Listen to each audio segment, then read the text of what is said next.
And Alden just slumped to the floor. You also saw Karm kind of like be there and then not be there anymore. This weird shifting seemed to occur. I thought that was Phoenix. No, Phoenix just took the blast okay. Karm traveled backwards through time to avoid it.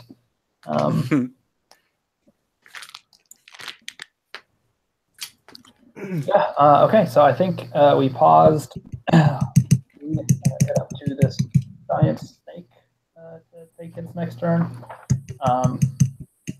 Think about how the next turn. Is it? Okay, so it's 60 feet for dark vision, right? Yeah. Okay. Right, I forgot about that. Guys, I found the troglodyte mama. Dog. Okay, so it is the Naga's, or darn it, the giant bone snake's turn. What? And let's see, what would it like to do today? Shoot another laser.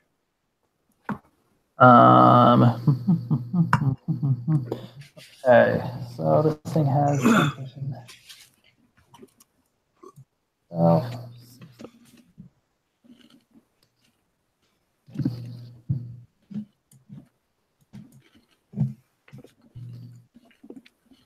okay, so it sees some shapes in the distance, and it is going to cast. We're missing Galandan, right? In the Roll20. Never mind. Oh, where'd he go? He just came back in. But in the conversation. He lost the call too.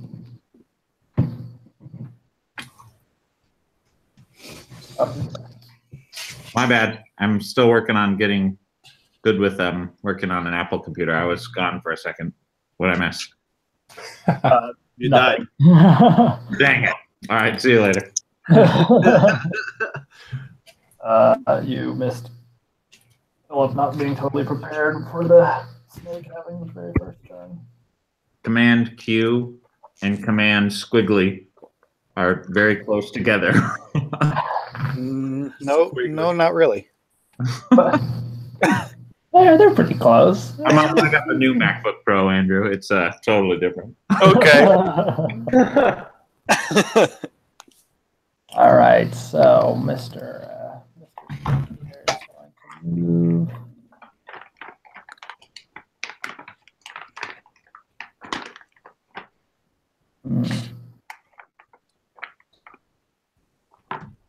Do you have the one with the touch bar, Andrew? I do not. The emoji touch bar. They can do emojis with it. I haven't used it for emojis yet. Oh, I heard that was the best thing it did. Clearly, I'm not using it for its capabilities. There's some lines going through you. Okay, yeah. So another brilliant light flashes out, this time towards Galandan, but it looks slightly different than what you all saw before. There isn't so much of this like electric crackling going through the air as this kind of like frozen whoosh, which you have heard before, usually coming from Galandan, not towards him. But nonetheless, Galandan is standing in the way of a ray of frost. His nemesis. Make a great spell attack. And you get to do +4. So Galandan does a 17 hit. You just hit me with the 17 damage? No, a 17 attack roll. Oh. Okay, then I'm going to cast whatever. Shield. Okay, you have a spell slot for that? I think you're pretty out. I'm pulling a Philip and being slow. Hang on. Oh. You really are asking for it, aren't you? I called myself slow earlier. Spell slots used. Okay, yeah, I do. It's a level 1, right? Right. Cool. Yes, sir. Okay. Need to turn it off. All right. Magical shield pops into space, deflecting this ray of white frost, careening it away from you, and you successfully avoid that, assuming that your normal DC is not what 12. Right. It's 14. Which is okay. Okay. Cool. You survive. Wow, nice. Now your turn. Guys, It is chance. cool. So, oh, hey, look, I see him. I'm like, holy crap! There's a thingamajig. Does everybody see that giant bone snake? Were you the light source? Huh? Were you the light source? Is Alden asking me this? I am as a person Holding asking your you. torch, right? Oh, You- am I holding the Yeah. light torch? Yes. Yes, I guess yes, I am. Okay, then we could all see him as long as we're on line of sight. Cool. Nice. Okay, so I decide to take care of this snake right in front of me. So I'm gonna, I think, I'm gonna do a magic missile. The first dart's gonna go at this little snake in front of me, and the other two are gonna go at the giant one. Ooh, okay. Do your damage. Oh wait, do I have any sorcery points? Oh, hang on, sorry. Do you have any spell slots left? Well, he can exchange sorcery points for spell slots. Oh, is Kind that of. what you're attempting to do? I think you might. I don't think you've really used any on this day. I only have one Oh. left, and I'm trying to remember what meta magic I can do with that then. This day has been a long day. I can do. Actually, it hasn't been a long day. It's been a short day. Yeah. You guys have been awake for 4 hours. Oh, targets only one creature and doesn't have a range of self. So no sorcery. Target a second creature with the same spell. Huh. Well, okay, I'll do that instead. I'm gonna do two ray of frosts, one on the snake in front of me and one on the giant bone snake. Okay. Sorry. Okay. With the twin spell. Twin spell. Okay. Now go to the spell. Sorry, I'm only on one screen right now, so it's. Oh, You poor thing. I know. Yeah. Been on one screen the whole time. I'm on 3 right now. Jeez. That was at the first one's at the small snake. Okay. Ooh. Oh, Now- 9. Yeah, sorry. The first one. So you already did twice. Okay. Now- Question, Philip. Does he Yeah. have disadvantage on these because it's a ranged spell attack roll and he's in melee? Yeah, I suppose that is true. So you'll just have to reroll the first one. Reroll the first for the first one. What's up with your damage? Okay, no, you're still good. Okay. The second one was already missed. All right. So your ray of frost lances out and strikes the snake right in front of you for a wonderful 1 damage. But hey, you know that snake cannot move as far. So if it was planning on running away from you, it can't do so as well anymore. The second ray of frost careens out towards the snake, but the giant snake. But misses, unfortunately. I guess its entrance into your line of sight was just a little too intimidating for you to really maintain composure. Is there anything else you would like to do? Yeah, I'm gonna run. Okay, the snake will get an attack of opportunity on you. Oh shoot, yeah, I will. I am willing to accept that. I'm gonna run back here. So what exactly does shield say? That might still be in effect, right? I don't know. Oh, shizzle. Let's find out. it just says after he gets hit. It might just. It sounds like it might only be for That says- one attack roll. Until the start of your next turn. Oh, well. Not even 1 round. just this, but also like any subsequent attacks. So you might want to remember that, Cade. that's a big deal. Okay. Oh well, this is a new round. This is the start of his turn's already come since he's shield. You're right. The Huh? shield's on the other person's turn, wasn't it? Yeah, the snake attacked you. You used shield, and now it's the start of your turn, and so shield fades. Yes, that's right. So the shield is not up now. I thought So it if you like, Round of turns.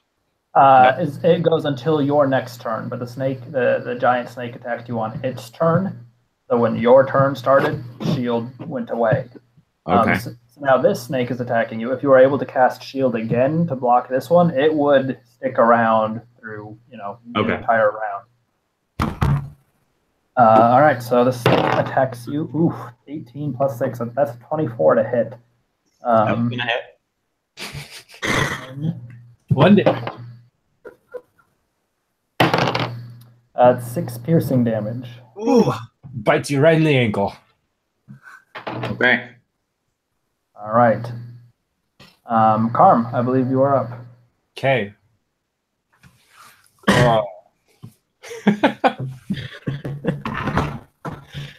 I mean, we doing this?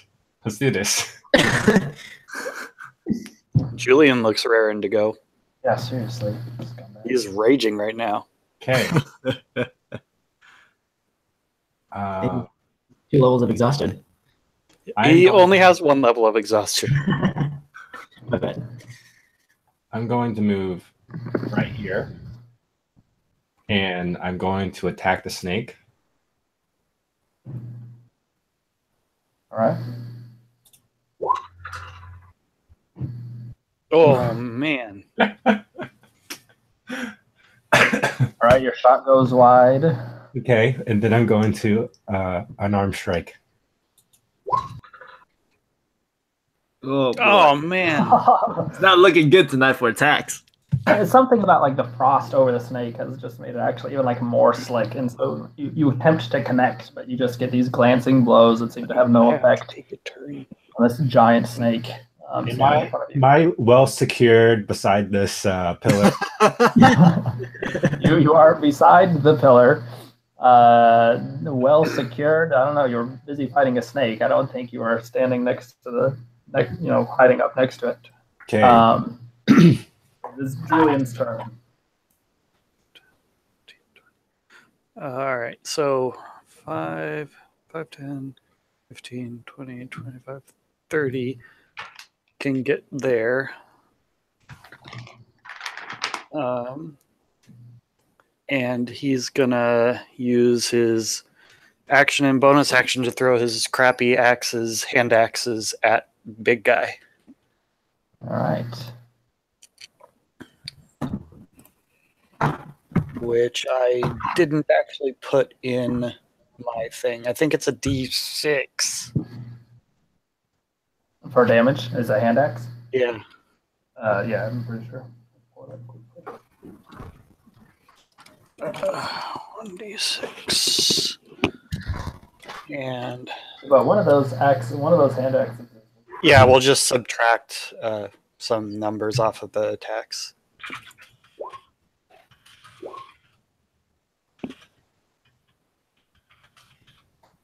What's that?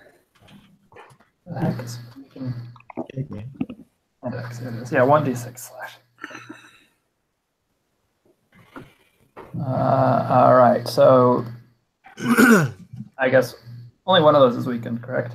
Yeah. Probably should have decided which one was being thrown at what time. I would have said the first one, so Oh, yes, how fortunate for you. yes, well, I'm not metagaming as much as I can try and convince you. Yeah, right. Julian runs forward. First axe flying towards the giant snake in the distance, and then it bounces off the pillar, deflects without doing any damage.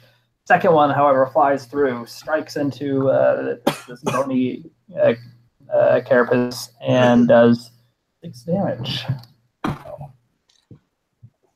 That's his turn.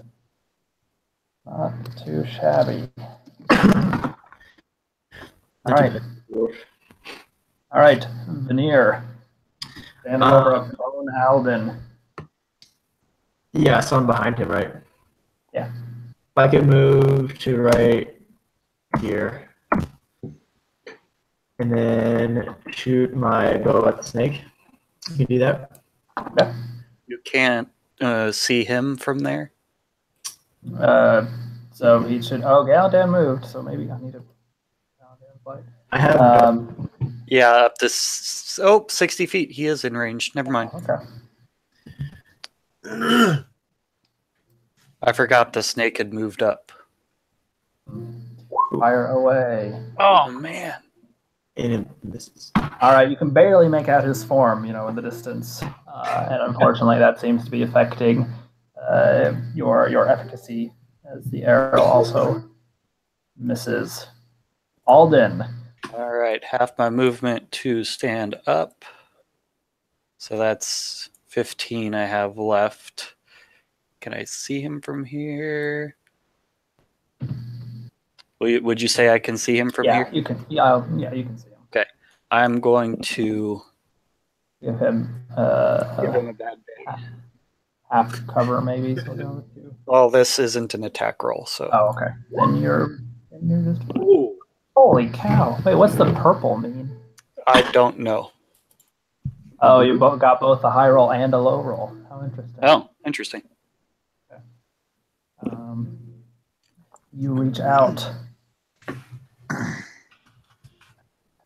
13, 8. Ooh, natural 20 on the resistance. That's all right. 11 damage is respectable. Oh, this was your hammer of everything. Yes. Hammer of everything. And as a bonus action, I'm going to use Mystical Recovery to recover 3 HP. That was 3 side points. That was 3 side points I just used, and I'm going to come back there. 5, 10, 15. All right. That's my turn. Phoenix. Let's see. Be a tank. Be a tank. Be a tank. First, I'm gonna move right here. Cast Vow of Enmity. Wait, maybe I can't.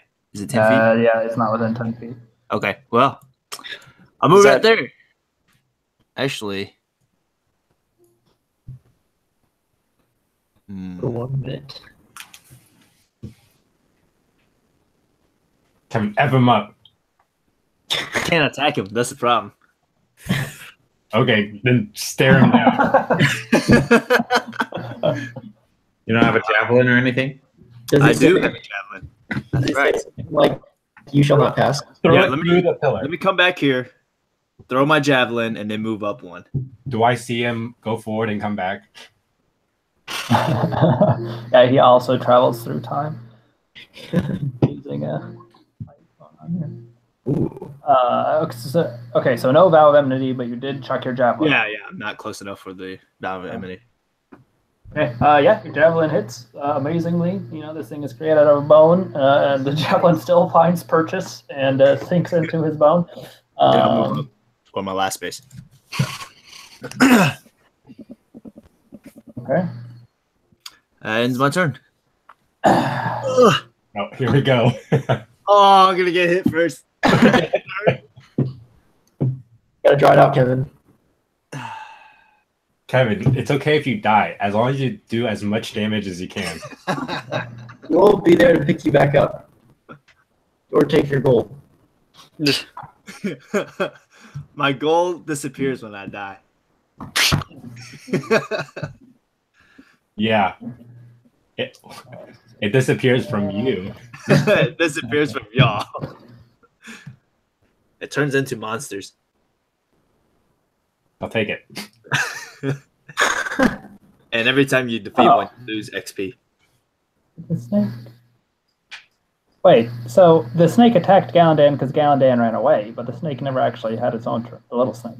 This is correct. Yes. Wait, what? The tiny snake should have attacked or should have gone before Karm, but I think I got You miss it, you lose it, right? opportunity attack. Yeah, pretty much. I think that's He that's was gone now. taken aback by the ray of frost, and he was like, I don't know what to do. That must have been what happened. Does the snake have like my ability, Tom's ability as well? Turn back time. Yeah, if only. That would be nice. Jackson.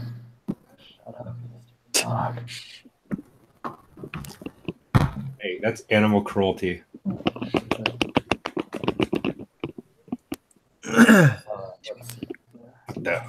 The snake moves in weird patterns.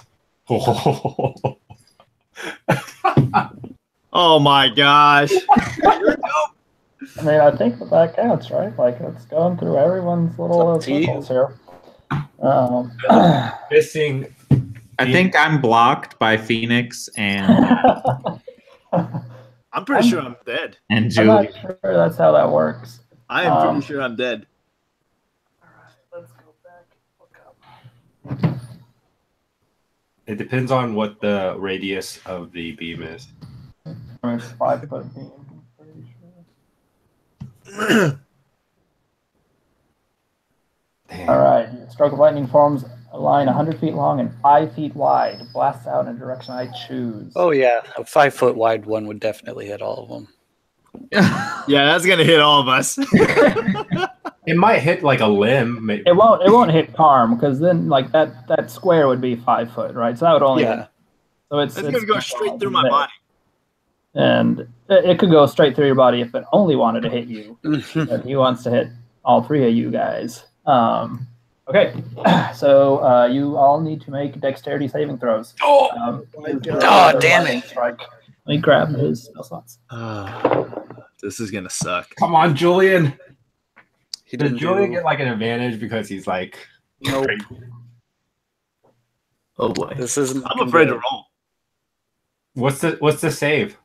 Dex. Okay. I mean, what's the DC? Oh, yes! Yes, good Phoenix. Golly, Phoenix. Man alive. Okay. Barely. Depends on what it is. And I take half damage from being lightning resistant. Nice. That's It's great. 2d8, Quarter damage. right? All right, nicely done, you guys. So it really only has a DC of 12. So other Oh! than Julian, Dr. Dan, and Phoenix will take a fourth of whatever this is. That's good. That's good. He's hitting the thunder resistant guy. It is. Oh gosh. You guys just happen to make yourselves too attractive of a target. Oh, Okay. okay. What is that? A fourth? Boy. What? Round down. Wait, what was the saving throw for? A dex saving throw to take half damage. Lightning bolt. And then you guys already take half damage because you're the right types Oh, of we lose dragonborns. 6. Whereas Julian loses 26. Is that right? 6? Yeah.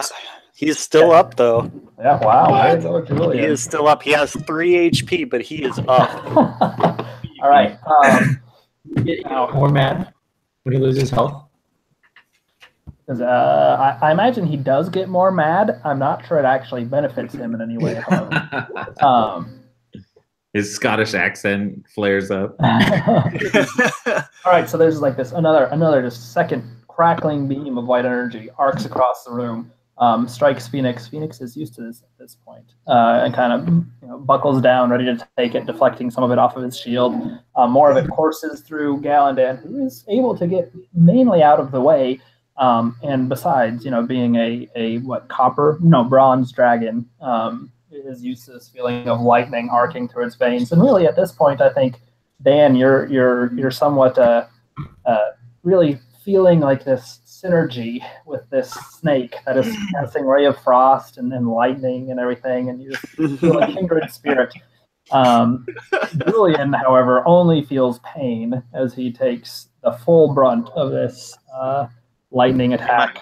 26 attack causing me to remember anything from my childhood. Do I recall a new spell? I don't think you recall a new spell. I don't know. Or did you have nice parents or mean parents, Galandan? Yeah, what? I had nice parents. Okay, then no, you don't remember your parents lightning breathing you as a child. Okay. In addition to that crack, there's this flash of light that fills the room, and as it does so, the more aware of you see that I need to switch this from my own keeping. Oh boy. There's along with the larger crack of gosh darn it, I just can't select the things I want to select. All right, I'll just have to remember. Here, a small snap. Apparently, the snake has now gone and crossed one of its own traps, and another. Which snake? The large snake. Okay. I can't select what I want to select. Anyway, he crosses a line, and out of the ground come 2 poisonous snakes as he trips his own wire.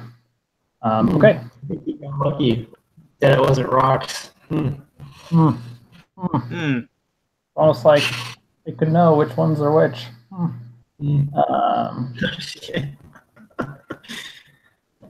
There we go. Okay. All right, Galandan.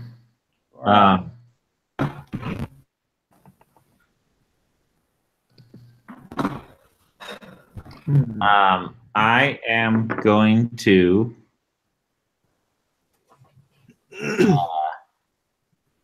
use. So who all can I see? I can only see the little snake right now. Yeah. You only have that small 30-foot square or circle. Okay, so if I move. Well, so you can. I mean, yes, that's all you can see. I forgot that you have, your torch, which I guess will just be like stuck in your pack or something. So still a source of light, not taking up a hand. 30. Shoot. Okay, I'm gonna move to there so I can see the big guy now, right? Yeah. Okay. And that uses all my movement, unfortunately. I'm not gonna do that. I'm gonna do magic missile. All 3 on the big guy. Yes. Nice. Not a bad There's some roll damage either. rolls. 7 damage. Wow. All right, you marking off another spell slot. How many do you have left at this point? I have 1 more level 1 spell slot left. Oh, Okay, so did you turn sorcery points? Because you tried levitate twice, and I did a shield, and you did a magic missile. So that'd be 4. Oh, but levitate's level 2. Okay. Level 2 is level 2. Yeah. All right. Yeah, I'm out. I need to Lots. roll initiative for these little snakes.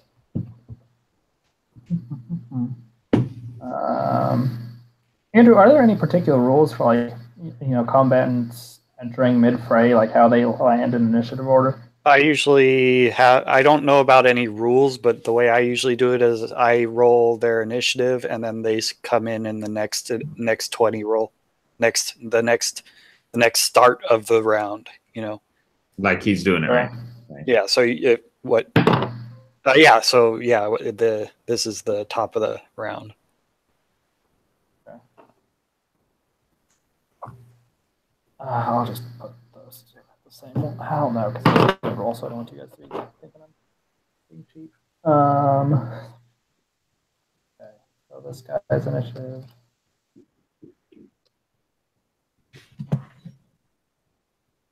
Zero? 1. Oh my. And this guy's initiative. Yeah, they get a +4 to their dex. Wow.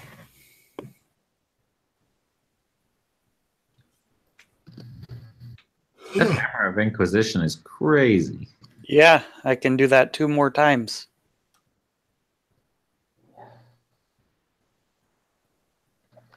And then once more at a lower level.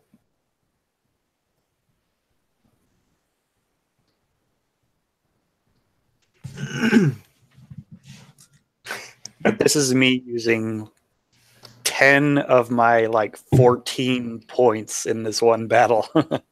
Oh, I'm just gonna have to remember. I don't see an easy way to like. 14. I have 3. Yeah, but mine, I don't have spell slots. I have a different resource for doing my abilities. Oh. I'll be right back. Okay. Right. Because Are those timers for when they explode? maybe. If you just do another organize turn order, it should put everything where you want it to. If that's what you're like, the isn't there an option to like resort the turntable? I just moved the wrong place. We lost. I've always had to do that manually. I was just trying to figure out. Just mark which one has which initiative. My own. Gallaudet, it is you just did magic missile. Sorry, so it is all these snakes' turn. So snake number 1. Can you not click the icon in the turn order and it'll like highlight the icon for you? Look at that magic! I did not know that existed. I didn't either. It was just a guess. Wow. Well, only that was a little bit sooner. Okay.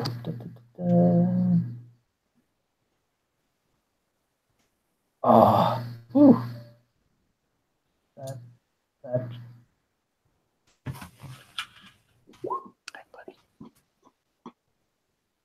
25, and then the first 5 is 30. Okay, look at that.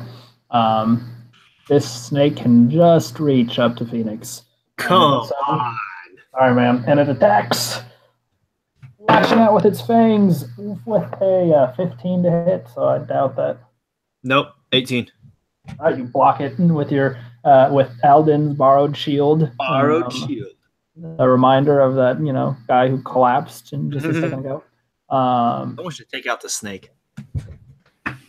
And yeah, so that ends that snake's turn. It is now this snake's turn. So the snake will attack Carm, who's standing right in front of it. 12, so 18 to hit.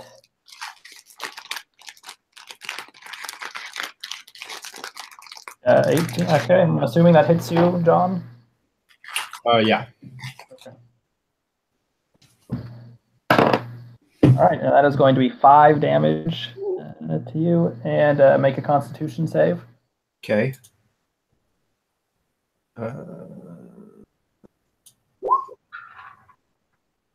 Hey. All right, snake lashes out at you, grabs one of those arms that seemed to just be kind of flailing and bouncing off of it earlier. It pumps venom into your arm, but you steel yourself against it, and do not take any poison damage.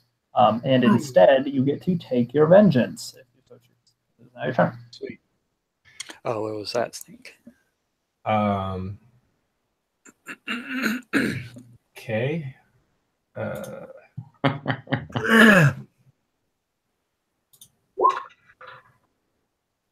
Hey. Hey, all right. Yeah, you punch this snake. It is on its. I really hate how the snakes don't have legs. So I always want to say last legs. Come up with new phrases. Snake is barely hanging on. What's it hanging on with? Its fangs. Noah's having trouble getting back in the Hangouts.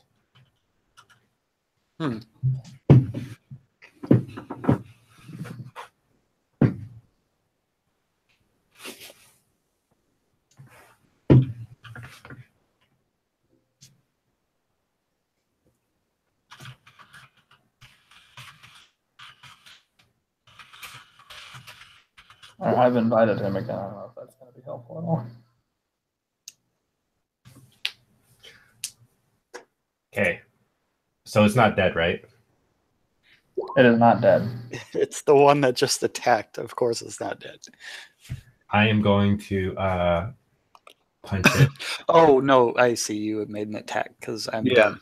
Yeah. I was gonna say,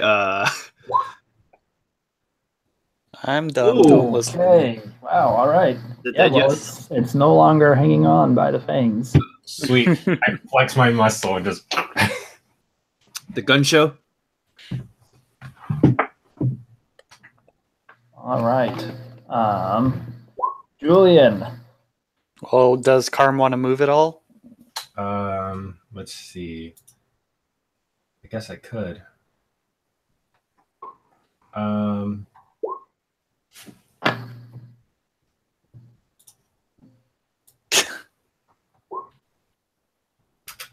Yes, give him the play-by-play.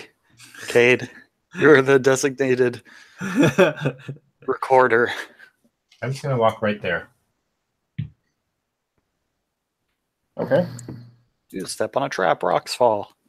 Hey, there he is. I'm just gonna try using my phone, I guess. Hey! Okay.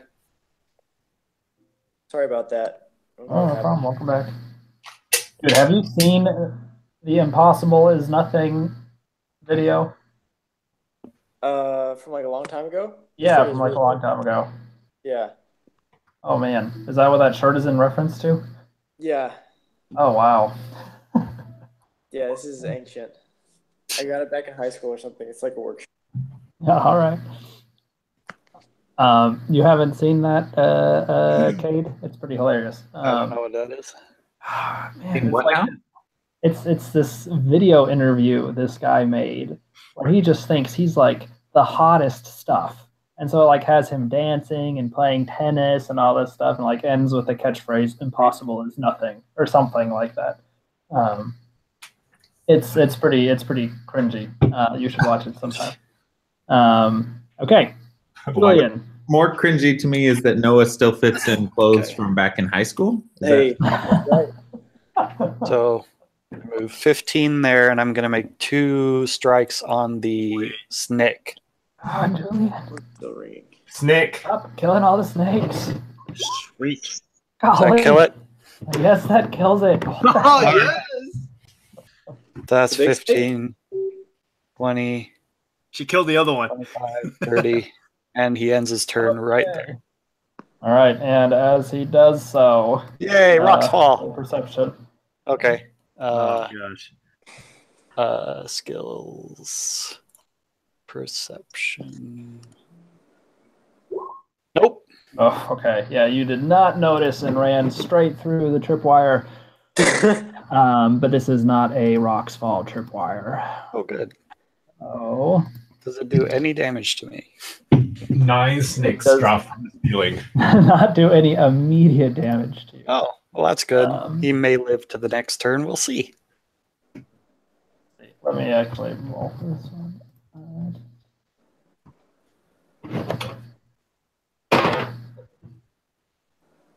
Okay, well, that's so boring. I don't want to be more snakes. One That's snake. what I rolled. So it's more snakes.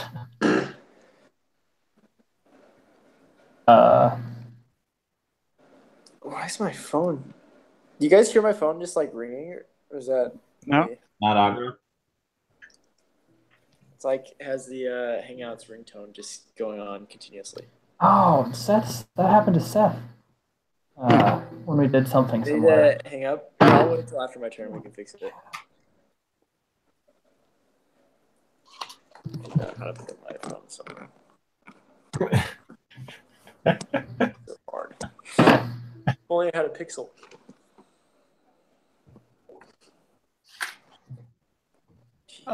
At what point did I hit the trap? Where I'm standing? No, when you first crossed, like in between the two snakes, it just popped up. Ooh, this one right here? Uh-huh. So then, can I have just stopped there and made my second attack at one of the snakes? No, so like the snakes are crawling up out of the ground. You know, the trap Okay. triggers. You would have not noticed that. in Okay, time to so- stop. Oh, right, because he missed it. So then that means moving there doesn't. Right, the snake is still like making its way out. It's not going to get an opportunity attack. Okay. If that's what you were worried about. Well, I was mostly worried about having a bonus action that I could still do something with. Oh, It could But be as that's his turn.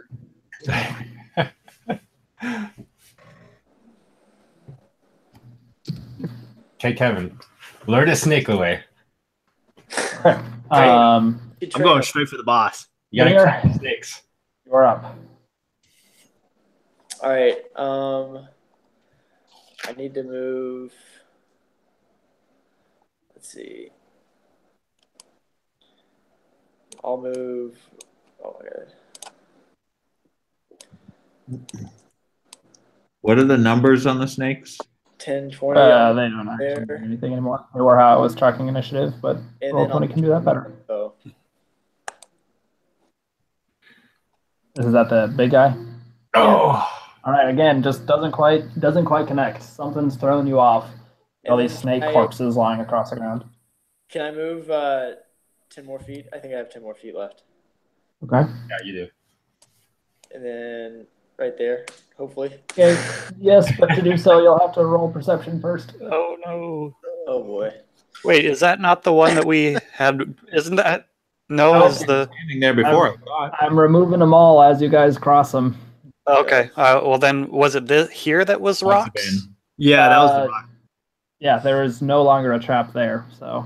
Oh. Okay.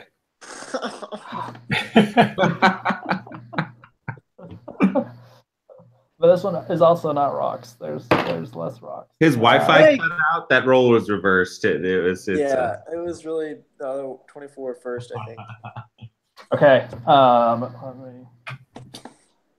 me do this real quick. Man. This time, as you run across that, you hear another. Okay, so yeah, you hear. Yeah. You hear a click. You have a second where you can respond in some way to this click.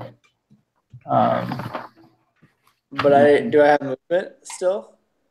So I think I used movement. well, it's not like movement, but you can say essentially like, you're trying to just move, like laterally out of the way, you drop to the ground or you jump, whatever, like in some like split second reaction to whatever this sound You're was. like have to react. Yeah, or you could say, you're not gonna do anything in I would Specific. like to, I guess, jump backwards from where I was and try to pull out my short swords or something like that. I don't know. So essentially, you are trying to move away from where you were just standing, right? Yeah. Backwards. Okay.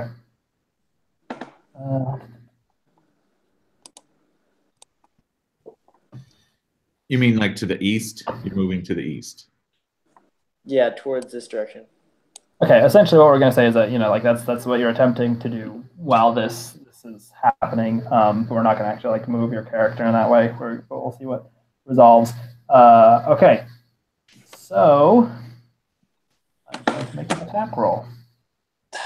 Jeez. Rocks. Oh, yeah, I hate these stupid things. Does a 10 hit you? No, it doesn't. No, okay. Unfortunately. So you jump back, and right in front of you just slams into the ground. This.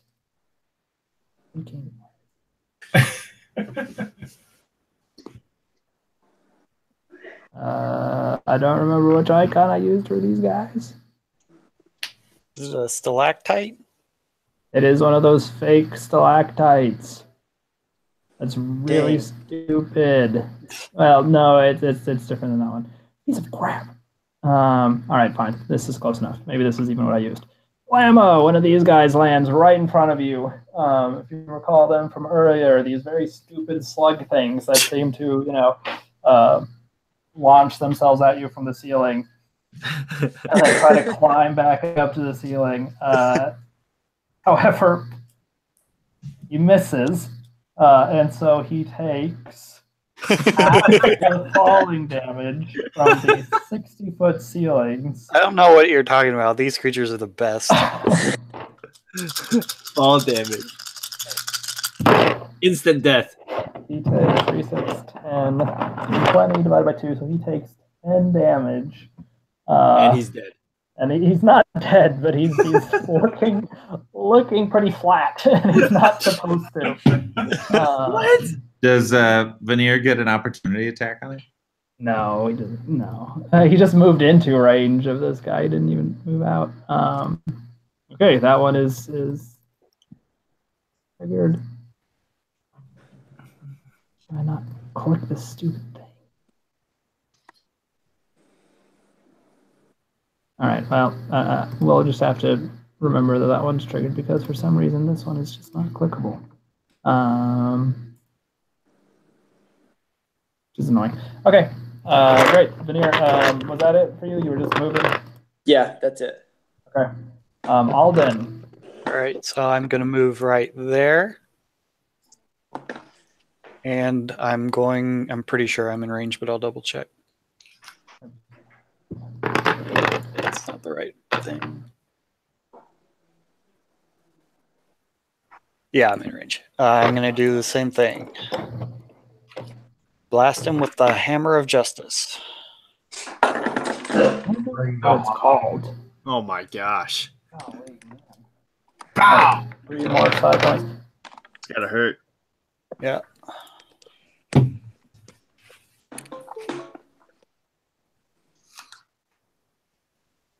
Current side 10 out of 14. So you should have been at 7 out of 14, not 8 out of 14. Then I must have clicked the arrow wrong. So I have done one more. I'm now down to 4.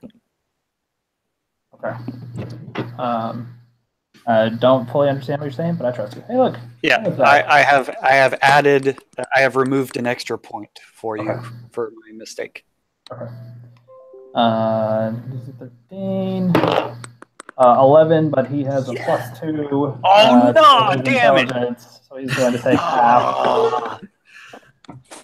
That would have been so beautiful. Still, I mean, come on, man, 10 damage. This guy is still looking rough from this constant volley y'all have been making at him. And then I'm using my bonus action to give me another 3 hit points for Mystic Recovery, and I have 5 movement left, which I'm going to end right there. All right. Sweet. Let's see. And that brings us to Phoenix. Sorry. Going right there. Oh my goodness. Yeah. Finally. He's close. Casting this as a bonus action. Yeah. Now I'm attack. Advantage. Oh man. Okay. Yay! I hit. I'm gonna cast Divine Smite. Yeah. It should be 3d8. Yeah, because this does qualify as an undead, right? So you're including an extra d8, or were you okay? Yeah, that's with the extra. Wow! Holy cow! That's Down nice. Oh, Carrier. took me forever to get there. Glowing sword with like this radiant light lighting up the room as it comes and crashes into this giant snake. And describe how you would like to cast this thing down. Wreck. I just poked it. All right, looks like you just poked it, and then light erupts out of your sword, and the giant bone snake disintegrates around you. And then I flexed. All the loot is gone, but All right, anything else for you, Phoenix? That is it. All right, It's dead? It's dead. Now we got these snakes. Snakes. which snake is this now? Okay, so this snake Blew up. And the little flood thing. come down and attack Julian. Excuse me. Absolutely demolished. It took me Oh, forever. man, that is Yeah, a it lot took of me a damage. while to get up there. Remind me not to stand close to him. That's going to be a 17 to hit. That hits. Okay, and that's going to be. Jeez, what is that roll, Kevin? Oh, Is that that's like going to be 10 damage to Julian. Yeah, he's down. Okay. Is that he's down? Yeah. Okay, good. I got one more. Well, not good, but I got one more. Yes, I got to be useful. If only you would all die. All right. Big Snake is dead, so he's not doing anything. Galandan, What up, yo? you're up. I'm gonna This is perfect. Magic missile, boom, boom, boom on the 3 upper snake. Okay, so this is your final spell slot. This is. Okay. And it'll go from bottom to top. Okay. All right. Why is it so hard to do that? So it's just an instant hit. Yeah. Yep. Yeah, it hits no matter what. All right, each of them get pelted by a magic missile. None of them have fallen and can't get up. Cool. I mean, yeah. Okay, so then I'm going to move 10, 15, 20, 25, 30 to here. Oh, okay. All right. This snake's turn. It is going to come up. Why is everybody so far away? And it's going to attack Phoenix. 15? No. Nope. All right. That snake is dead, so you can go away. That snake. Oh, this snake is a different snake. I think that one's also dead. All right, Carm. Okay. I am going to. If you go right heel, you'll have advantage. Even though Julian's down. I don't Right there. know that he would rule it that way. I'll hit the snake that's between me and All Phoenix. right, I'll rule it this way that you have advantage. Yeah. Hey. Holy cow! All right, yeah. You punch it out, connect with this snake. It looks roughly like that other snake did right before you punched it for a second time to kill it. Meaning it's not quite dead. But history repeats itself. And now the snake collapses. Who knew that punching snakes was such an effective way of taking care of them? It's a secret art taught by my sensei. Hi. Oh, yeah, that's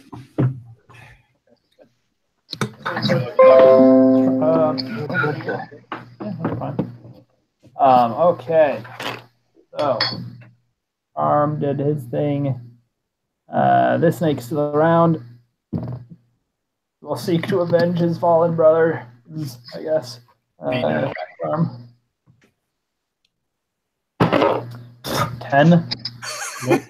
Misses. Yeah. Okay. Julian needs to make a death saving throw. Yeah. Nat 20, nat 20, nat 20. Where's my death saving throw? Nope. Good thing Phoenix is so close. All right, Veneer. Can I attack this guy, the green guy, right next to me with my short sword? Gringo?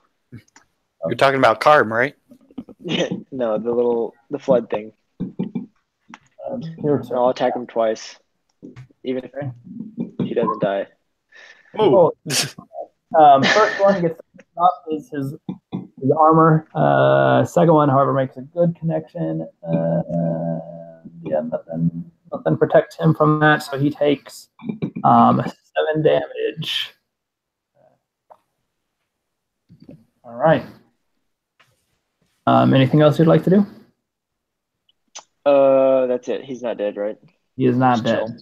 He's looking flat. He's looking cut. He's pretty beat up. He doesn't really seem to notice that he is in pain, but he is. Alden. All right, I'm going to go right there. I'm going to cast Hammer of Inquisition at just a 1-pointer at the snake next to Carm. Okay. How smart are these? Oh, yeah. I ask myself often. Not very smart. Smarter than the thing Veneer's attacking. Oh, but with the roll of a 15, the minus intelligence means he still dies, but he doesn't. 13 divided by 2? Oh, he's still up. I'm sorry. I thought he was, I guess, constantly killing the one to make. Bonus action mythical recovery. I'm going to recover 1 hit point. Worth. Hey, I was telling you guys I could get myself back up. It'd take me a little time. I'm at about a quarter. I'm at about a quarter of my health now. So, All right, Phoenix. All right.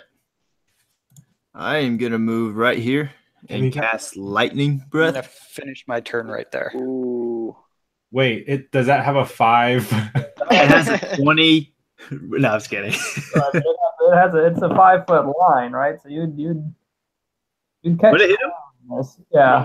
You'll also hit the. Are you dead- sure? So Also kill. I mean, Which is it's a Dragonborn thing to do. If you're aiming for both of those snakes, you would It's catch. Because we never done it in the past. Okay, well, never mind. I'm just gonna move right here then. Wait, could he aim it like on the side, So Yeah. he would hit just one of the snakes if he wanted to. like right there? I feel like you're just hitting the pillar at that point. You're not Okay, well, I'm gonna come back It's a here. good try. I'm assuming this is flank. you are not flanking anything. No. You can't flank No, a dead no, guy. you're not going to be flanking. Dang it.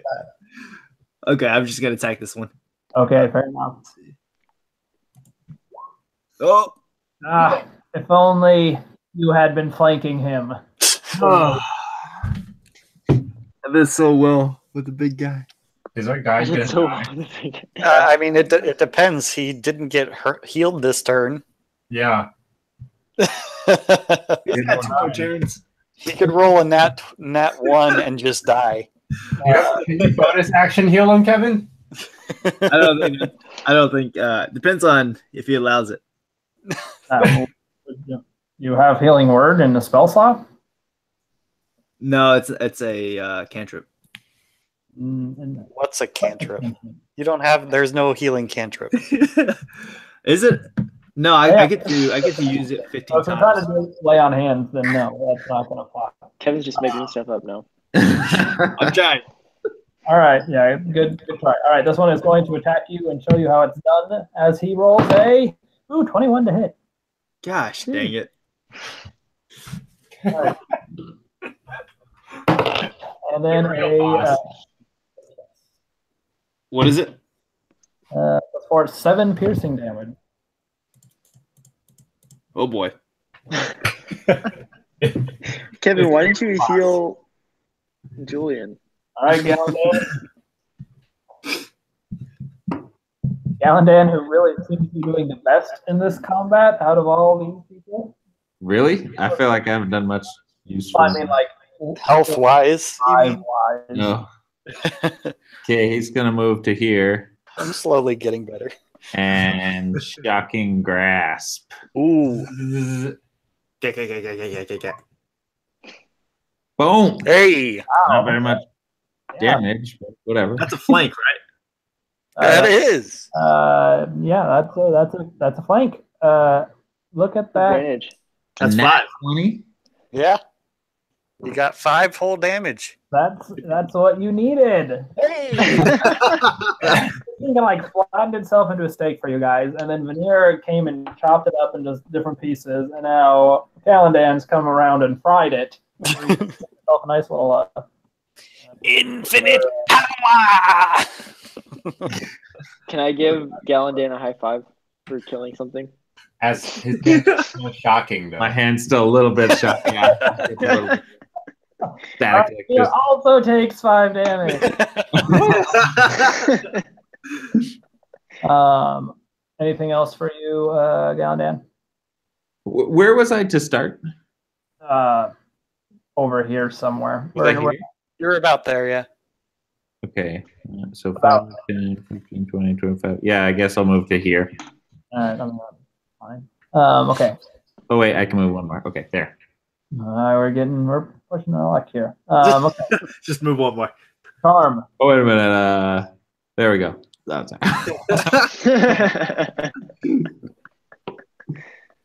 Attack some health from I'm down. gonna punch the guy that just attacked me. Are you? Oh, you actually are. Right. Hey, And this time you kill it on your first punch. John should move and kill the other one. And then can I move? I'm going to move behind this guy. Okay. And If you could kill him, we could get him up. I'm going to go ahead and cast my Fury of Blows. And use an unarmed strike.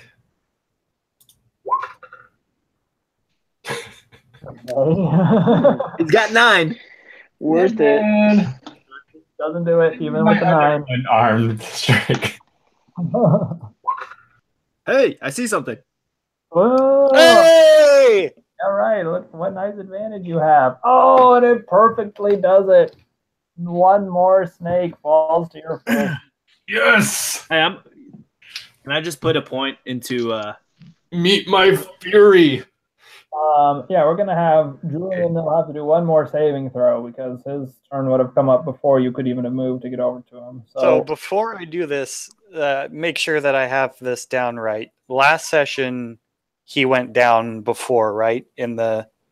Against the fire snakes. Was that last day? Was that yesterday or today? No, that would have been the same day. Okay. Oh, so, just so you know, guys, he has 2 death failures. I thought he only had 1. He does not. Oh, Wait, can we assist him? yeah. Why can't Phoenix lay You on? cannot. I'm just rolling it. I'm literally this. Oh, good. 1 success. Okay, I'm gonna give him lame hands. Take it over, Phoenix. How much HP does he get back? 1. That's my All right. last one. And I want to loot this bone snake. Okay, that's I guess that. Let me roll on loot tables. Are all these snakes have loot? Are we just all gonna run around picking up stuff? And Or just the big one? Basically, yell it out and you'll get it. It'll be much more likely to get good stuff if we just do it. Yes, all the snakes magically swallowed coins. I'm collecting all the snake skin. I'm just imagining Scott Pilgrim versus the world, and they just explode into coins.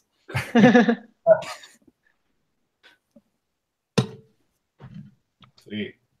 Wow. Good job, guys. See, we had it. Guys, No problem. I never Great. doubted us. 4 HP left. Oh, what happened here? I can't. Oh, yes. I thought we were gonna die. John, I just need to make it to him. Galandan shouts out, That's "Hey, weird. don't set off any traps scouting the room." Oh yeah, they're moving around. I need to see it. Shh. Oh, Galandan definitely went through like. Okay, so I was so he ran this way. No, it's a straightaway anyway. Though most of those have all been trapped or didn't exist, or tricked or didn't exist. Say what? Fine. I ran this way and then that way. No, you can't see that far. Yeah, you wouldn't know he's there. Woo! Wow. Okay. So as you guys search the room, you find potions of healing.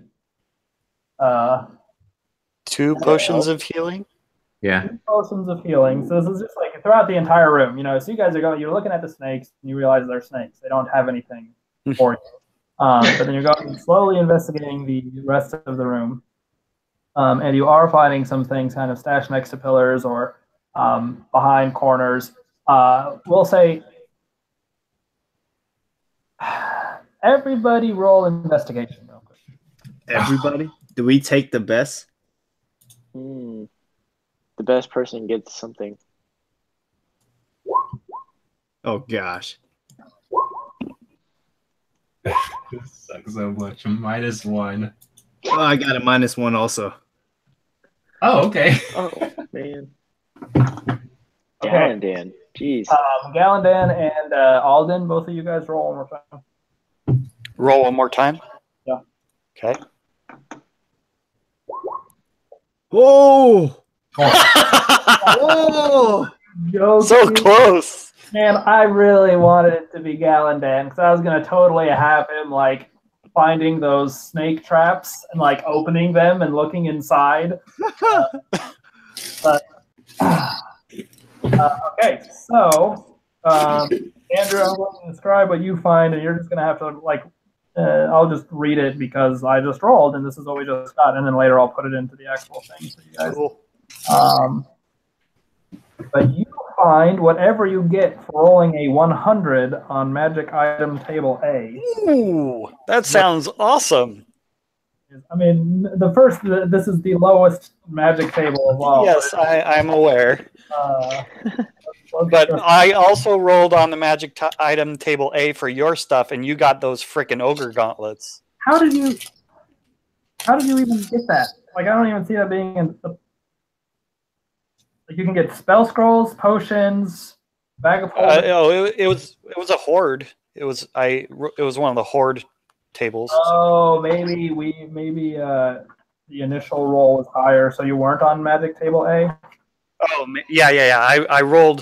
I rolled high on which table to roll on. Yeah, you guys rolled low on what table to roll on, but then rolled I see. on that table. That makes sense. Oh. Okay, so you have found a drift globe. It is a small sphere of thick glass that weighs 1 pound. I don't know that I can hold that. If you are within 60 feet of it, it doesn't seem like it says. It's Palantir. Palantir. Is he Sauron? Yeah, well, I'll just say you find a small sphere of thick glass that weighs 1 pound, and we'll wait until a short rest for you to figure out what it does. Can we take Cool. a long rest? What color did you say it was? Red. Glass. So it's thick Oh. glass. Okay. Yeah, not colored. Okay. Okay. So you guys. I'm about dead.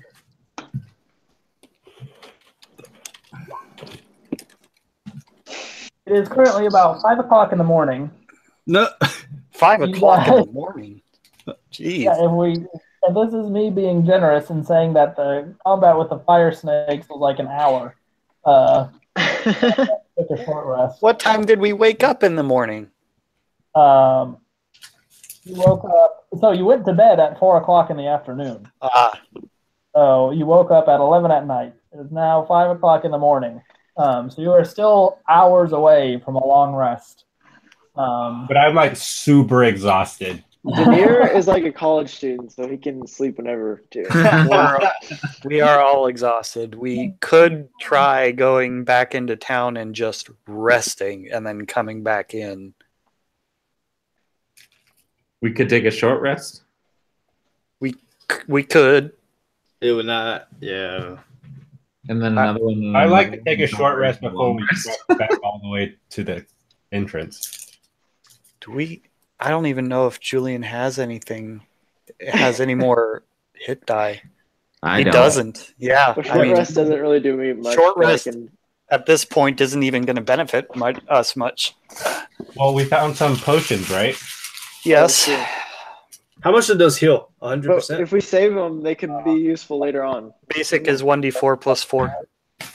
Okay. But Julian's dying. In whose inventory are those potions? No one has them yet. It's just chilling on the floor. Oh, it's 2d4 plus 4. Oh, is 2d4 plus 4. My bad. Okay, I'll grab a potion. Dang.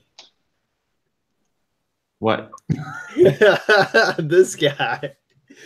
I wrestle him for it. You can have it. I'm just carrying it. I'm not taking it. Oh, okay. Well, Then I don't care. Okay. How much do they weigh, Philip?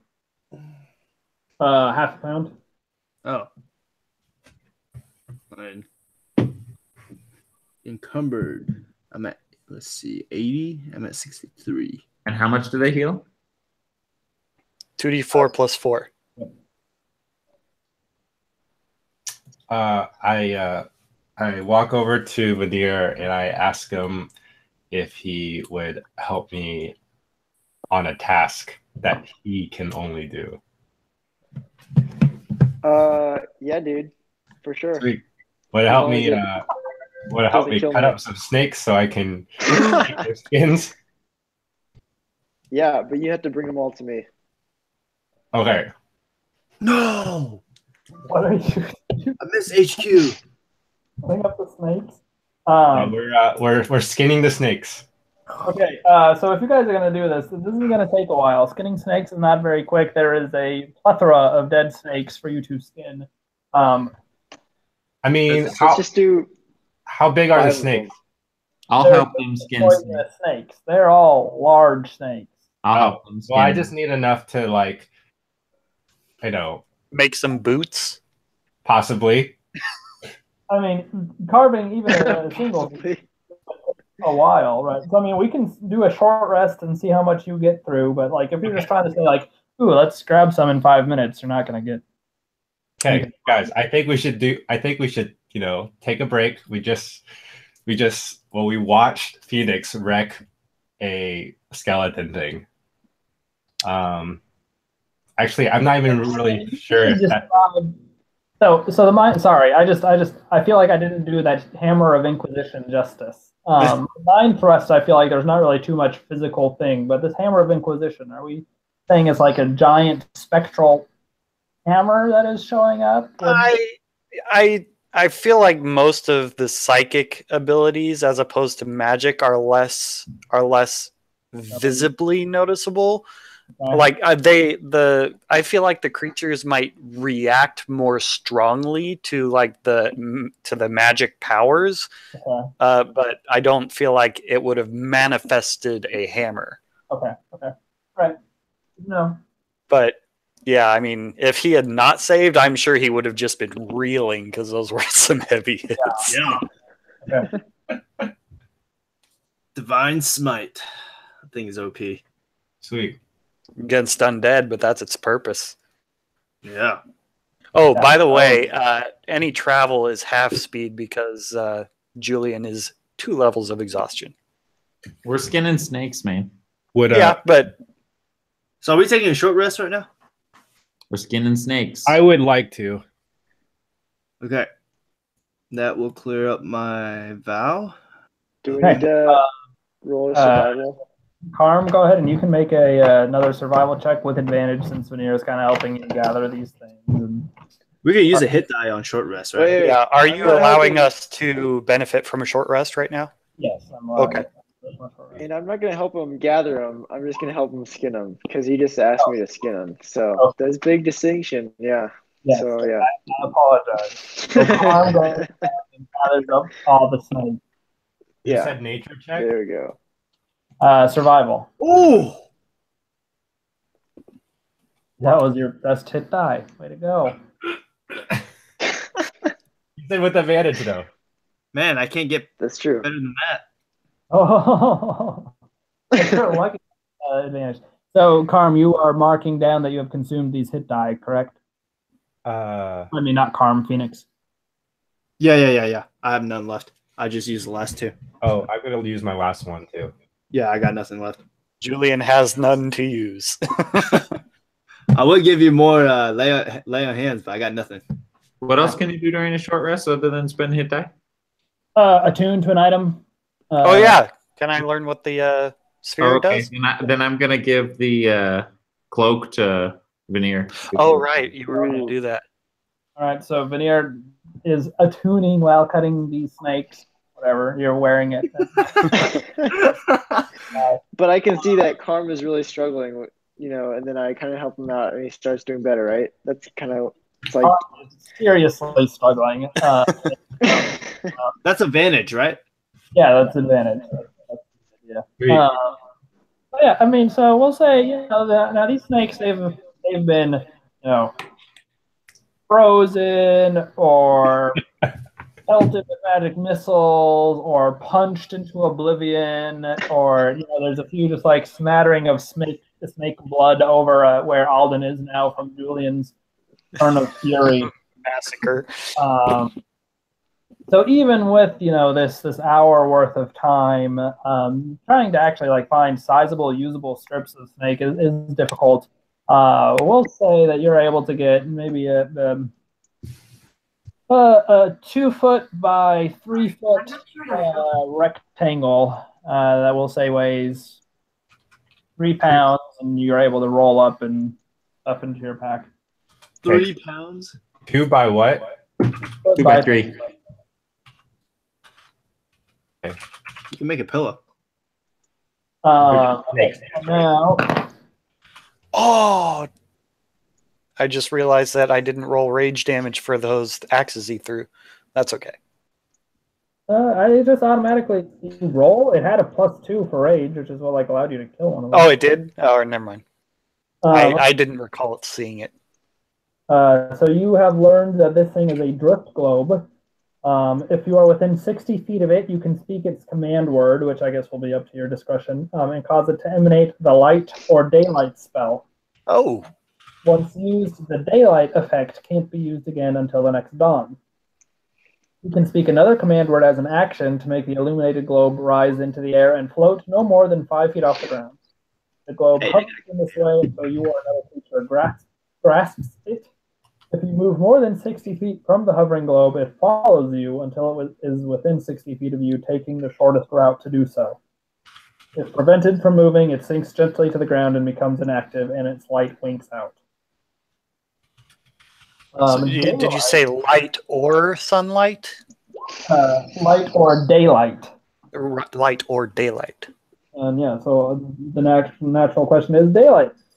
Daylight is a 3rd level evocation spell. A 60-foot radius sphere of light spreads out from a point, which would be the globe. The sphere is bright light and sheds dim light for another 60 feet.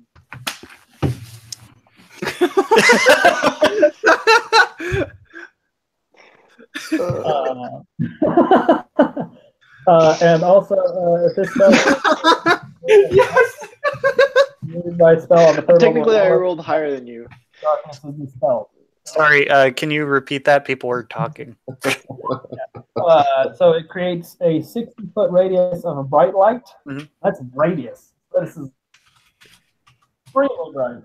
And then 60 foot of dim light for after that. And it will dispel any magically created darkness of 3rd level or less within the area. Yeah, so I'm going to let the party know that that's what this thing does, and I think I would propose that Karm has it.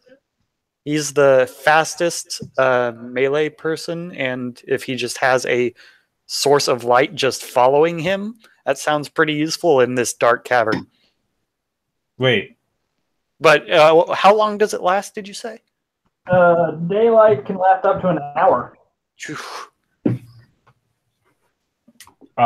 What's following me? Well, there's this orb, and if you use it, you can create sunlight for an hour, and it will follow you around. Like, is it warm? Is it hot? Neither. It's just light. Yeah. Okay. You want it? Sure. Oh, wait, hold on. Can I throw the orb? You are physically capable of throwing the orb. You talking about the ball of light or the Yeah, ball light. Okay. Huh? I don't know. Is that You are. I mean, sure. You would have to make sure to not throw it more than 60 feet, or else its effect ends. Oh, fair. Okay. All right, sounds good. Sure. Whatever helps. Well, it's either you or I guess Phoenix is the one that is melee but doesn't have any dark vision, right? Yeah, I don't have dark vision. Do you want it then, maybe? Okay. Since I can't see anything. All right, you have this. What's the orb called? a drift globe. Drift globe. Yes. There you go. You have a drift globe. Boy, I'm curious, what would you have gotten if I had rolled on a better table? Oh, there's some legendary stuff, man. Those ogre gauntlets. I'm almost mad that I rolled that for you guys. I'm super excited that you rolled that for us. Gosh. So Daylight. If we had rolled, that would just be silly. Let's do. Sorry, I'll do this later. This is not important. What are you guys doing? So we've short rested. What do you guys want to do? I mean, I'm back at full health. I'm pretty comfy. Julian is looking terrible, and he can only move 15 feet around right now. Wow. How far away are we from the entrance? So you guys have explored for about 2 hours so far this morning. But let me pull up the map. We'll say with Veneer. So actually, you guys pretty much walk straight here from the entrance. So the entrance is like a half-hour walk back. Okay. Half from the entrance. Why didn't you take left effort? I'd be fine with going back. I volunteer to carry him. Carry the very heavy dwarf? Sure. Did we find any Would gold? it help? You did not find any gold. What? Maybe like a system. How much did we get extra experience or anything? Oh, you guys do have 200 experience from the last session, but I'll tell you about your experience for this session later. 200, you say? So don't modify experience right now. I mean, you can if you want. You can take in the How about everyone goes ahead and modify their experience now? So Okay. So we all should have 2230. Everyone goes up 200 experience. That's not what I have, but Okay, Yeah. so everybody gets I thought maybe some bonuses, right? From killing some stuff. Pardon me. I was asking him if he had some bonuses from killing stuff. No. Yeah, should you- have been the same with me. No, I have you different- had some different extra stuff ones. from like the early parts of the campaign also. So It's probably fine. Everyone should just be keeping track of their own. If you do your math wrong, it's your fault. Are you below or higher than me? That's the question. Below. Oh. Okay. Oh, yeah. Earlier in the dungeon, I did get it a little bit. That's right. Okay, if you want to carry the dwarf, he's a barbarian. So he's not like wearing much additional stuff, but he is 150 pounds. Oh, my gosh. That's going to slow you down. And I mean, so technically we'd already be half speed because he is half speed. So if him carrying him would make us half speed, it really doesn't matter. It's just a matter of principle at that point. You're coming over and just like, get away from me. What are you? Wait, he's 150 pounds? 150, yeah. Oh. He's a I'll just strong man. levitate him. I can't. I wish I don't could. have any more. Okay, well, I think we need to go back. We need to keep exploring, guys. Yes, we do, but we can do that tomorrow. How does that sound? Would you like to do that? Do you want to die? That sounds pretty out of character for Gallandan. Holy Nah, shit. I was quoting Despicable Me. Okay, sorry.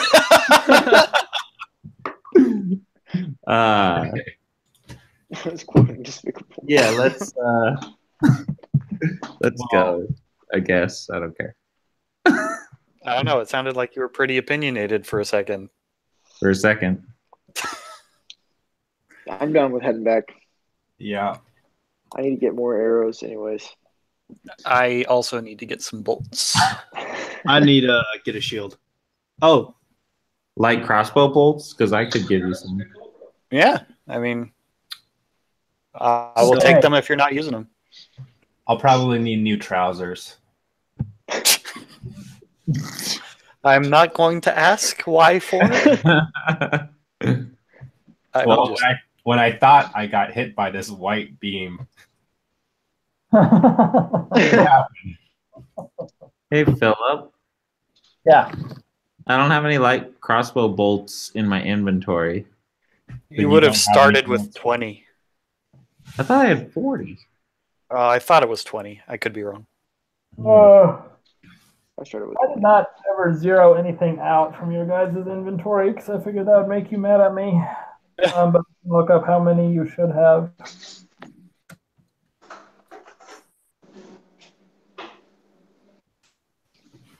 You start out with 20 bolts. I don't know if you bought more or not. Probably not. I didn't buy more. I'm trying to think of how many I used. I thought I was keeping track of that somewhere. I'll look. Okay. You want to just say you have 10? I mean, you've shot some, but you can recover some. So we'll say you're halfway through. You can't find your stash? 10? Yeah. Sure. You giving me all 10? Sure. All right, thank you. I was actually down to 1 bolt left, or 8 bolts left, I guess. Okay. Hey, Philip. Yeah. Could I get my chainmail repaired from the rust monsters? Yeah, I mean, well, so you'll have to go and theoretically, yes, because it's just like rusted chainmail. It's not like magically destroyed or anything like that. You'd So I have to can get my shield back, or is that completely gone? the shield's toast. Okay. All right. I'll just remove that on my inventory. Well, besides the one that you already have that you're borrowing, right? Yeah. I just had the other He's one. like, what shield? this handle here. I fought rust monster on the way back. Okay. Everybody, you guys ready to go back to town? I thought we were already headed back to town. We haven't moved. All right, you start slowly making your way back to town with Julian, kind of really limping along. But he's a proud dwarf. He's not letting anyone carry him. So you guys make your way back through the tunnels. What would normally take you like half an hour takes you an hour instead. Nobody tosses a dwarf. Tell the elf. So you guys get to that the tall ladder that goes about 60 feet up, and start slowly climbing your way up the ladder, making it into the entrance proper. You get to the top of the ladder, and you see that door where it kind of had the hole that you guys had kind of gone through has now been more fully destroyed. The dwarves continued their job. And so you all can, you don't have to do any acrobatics to get through. And once you do get to the top and cross back into, the mines, even though they're kind of in that tunnel mine hybrid sort of, you're not sure really who's done the excavation here, dwarves versus trogs. You see resting against the wall, one dwarf asleep with his chin kind of resting on his pickaxe, just snoring away, waiting by the entrance. Oh, that's good. At least they didn't get overrun by trogs while we were going the wrong direction. This guy. I was legitimately worried that something came out while we were on the other side of the tunnels. We didn't see a single trog in there. No. There's no trogs. We must have killed them all when we were fighting them in the actual tunnels. Oh, there was they were following. They have a master somewhere in here, and for some reason I don't think it's the snake. Oh, dang. Okay, so you guys just let this dwarf sleep and continue your way? I mean, we should probably wake him up. I mean, we don't want him to get surprised by something coming out of the tunnels while we're not actively trying to clear it out. There. Awfully thoughtful of you. Okay, so Julian would recognize this guy as somebody in my notable NPCs worksheet. As Corin Stonehorn. He is one of the members of the Deep Guard. He apparently found this pickaxe, just kind of, it was one of the pickaxes people were using to break down the door. And so, yeah, Julian would go up to him and say, wake him up. Oh, you're back. It's, did you kill the trogs? And I'm not going to talk for Julian. And just have a conversation. I was totally good at. I was about to say, what does Julian say? Julian says, well, everything went dark for me, and I'm not sure my memory is as good as it should be. He got hit in the head a few times. So, maybe one of these folks can fill you in. Well, we've searched some of the cave and we decided to take a break, so we're heading back to town. You're all looking pretty rough. The trogs did that to you. I look pristine. You're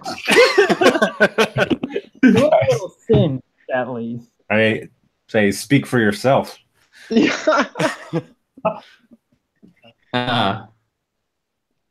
We encountered quite a few monsters down there. No trogs yet. Do you think he can? Oh, I guess we're not done talking yet. Sorry. Oh, what's up? While we leave, should he cover up this hole so nobody can get through it? Or is that going to take a long time for him? Is there any rubble laying around from them? Or is it really a big hole now? I can put a pile in front of the door. Maybe go get some carts and stuff and try to barricade it, but it won't be firm. What were you doing here? Were you just waiting for us to come back? Yes. Yeah. Was he one of the dwarves that was helping clear out the door? As best as you can recall, no. Okay. Who posted you here? Well, when I showed up to come work for the Deep Guard, I heard that Julian had gone further than we had ever gone before.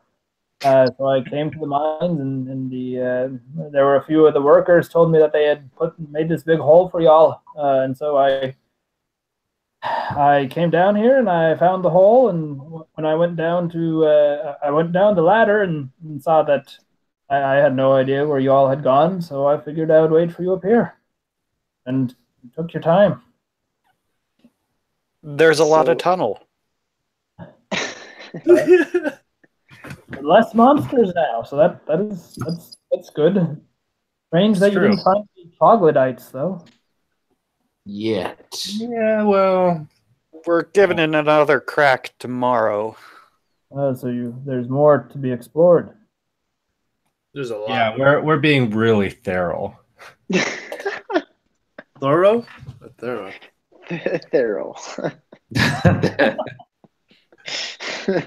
Oh, I mean that's good. Well, I can stay here for a while and watch. I'd probably just run if anything starts showing up. But that sounds like a good plan. Yeah. Someone warn us if something comes out. All right, I will do. Julian, if you are heading back to camp or back to town, I wouldn't mind if you send a few more of the Deep Guard my way. If the tunnel is making y'all look this rough, I really don't want to be here alone for long. Yeah, I was actually about to propose the same thing. You probably shouldn't be taking watch solo here, this deep in the tunnels. Yeah, that's dwarves are really fast, though, right? They can run away, so you'll be fine. Very dangerous. Natural sprinters.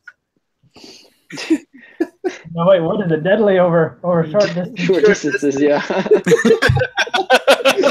We're just going to put as many Lord of the Rings quotes as we can in this episode. These dwarves are natural sprinters.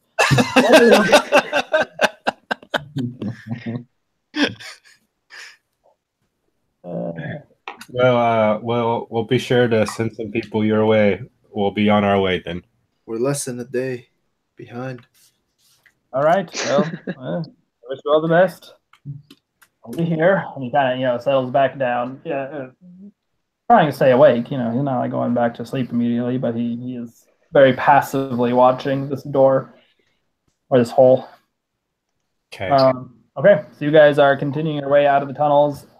It took you about 2 hours, I think, to get through the tunnels on your way in. So 4 hours now because of Julian. Right, you're not being, you're not, running into any troglodytes. You are running into a few workers who all look, rather distressed, and a few, walk up and try to help you and they like offer a cart, to Julian, and he, with his dwarven pride, shoves them all away. Gallandan hops. Wait, could we tell faster if he was on the cart? I'm just kidding. It might go moderately faster, but Guys, I propose we knock him out and put him on the cart. Yeah, that would work. We're already outside the cave at this point, right? Yeah. You are outside of the tunnels, or you're in the mines now versus like the tunnels. Okay. Okay, so you guys continue making your way. It was really still like just about a day ago entirely that you had been coming down through these tunnels. As you are making your way out now, and let me see if I can find that map. You think I'd be able to? There we go. So you guys are making your way out of the tunnels. You see the places that you had kind of crossed on the way in, where you had fought the troglodytes and the troglodyte chieftain who had sort of laughed at you. You pass a couple of those water stations, and essentially you're making your way up. About halfway through, so about 2 hours in, you get to the Deep Guard station, and so Julian, I should check in, see if everyone else is doing okay. Send somebody down to help out Corin. So he goes in there, kind of does some of his administrative business for 10 minutes or so. As he leaves, another dwarf comes out of the Deep Guard room, sort of with him. It had been like a storage room that was converted. So this is a female dwarf, as best you can tell. None of you being dwarves. This one is not nearly as amber, so you're not quite sure if it's just like a very feminine, regular dwarf, or if most dwarfs are rather masculine, even if we're not even sure what Karm is yet. Why don't you come find out, Gallandan? I'm walking away. She trots off the way you guys have came. Another 2 hours pass, kind of without much incidents before you get to entrance to the mines. So much winning. Now as you kind of come out into the daylight, your eyes have to adjust because you've actually come out at noon now, and so you had gotten pretty used to the darkness. Now it's not dark anymore. So it took a floating light orb. Well, you have to activate it, and it only lasts an hour. Yeah, sweet. So I'll send out the stats for the floating light orb later, but you can do light as many times as you want, which is what. Oh, I thought it. Daylight you can do once per day. That is pretty nifty. That's a free light source down there. That's fantastic. I'm gonna keep that on all the time. Pretty nice place to find it. All Let's get some food. The mines. As you leave, you see kind of that now off to your right, the place where the dwarves can kind of stop in for a drink and rest. Kind of this open air little canteen bar thing. To your left, you see. And actually, let me.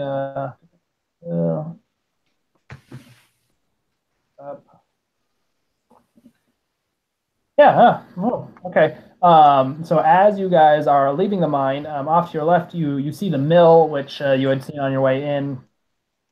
And it's this moderately large building that has some tracks leading into it from the mine, and then some more tracks leading out to it. If you remember, as you're walking into Ormond's Rock, you saw some of these tracks coming out of the town and from the mill, and they hadn't really, they were still miles apart, but they were slowly kind of meeting in the middle. And as you are walking down this hill, there is this large rumbling, and like the earth starts shaking, and Julian doesn't really seem to react at all. But for the rest of you, it's like almost there's this little quasi earthquake going on, and you see all this like dust, this kind of greenish grit, start emanating from this mill building. Outside of the mill, you see a couple of carts that are currently empty, and you see some of those dwarves that are still building out. Like in the distance, you can see some of these dwarves building the railing towards the town. So I guess you continue on your way. Julian, what was that? Yeah, what the heck was that?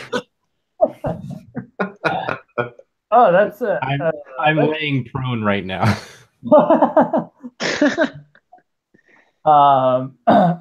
That's Balaam. He's grinding up some of the triphite for us. So we take the rocks from the mine and we give it to Balaam, and he does some magics or something to essentially turn it into dust, and then the dust is what we sell. He does that a couple times a day. You get used to it. The dust, is annoying, but it's all just part of the job. You continue on your way to town. Yeah. Okay. Thanks. Makes sense. All right. Wait, so you guys, what would they normally sell dust. they grind down. So the triphite in blocks is not very useful. People don't really want to buy it. But if we grind it down to a powder and we package that up in barrels and we sell it, pretty common. That's our main thing. We'll sell it to merchants, and I believe they usually sell it to armor smiths. We have one in town who uses this stuff. No one really buys the rocks unless you grind it down. It's pretty worthless. What's it worth? What's it used? Did anyone understand, Kate? No. What is it useful for as dust? They work it into armor. I think it's good. Actually, maybe we should grab some for our way back. I believe triphite is supposed to be good insulation against lightning. Actually. Just rub it all over. Who knew? I am rolling on the ground now.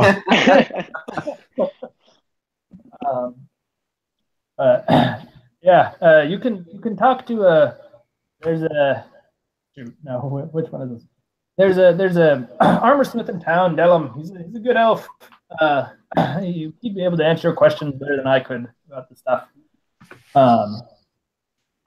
But anyway, I really need to get back home, and so he's kind of continuing, kind of ushering you guys on at his limping pace. Are we following?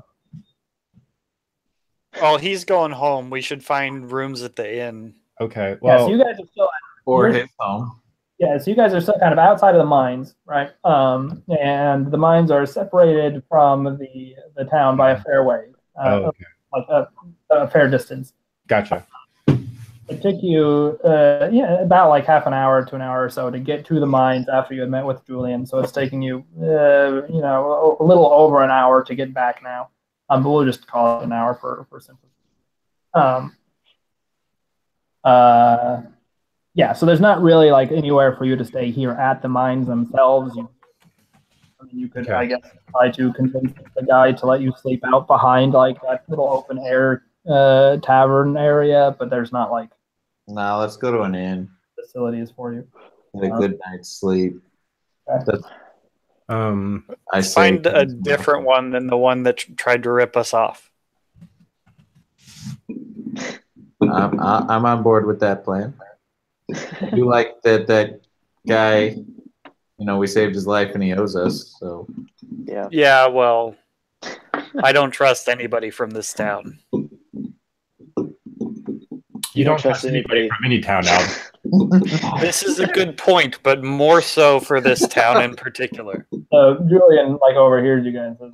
But even if you don't take that inn in town, any other inn in town will be from this town.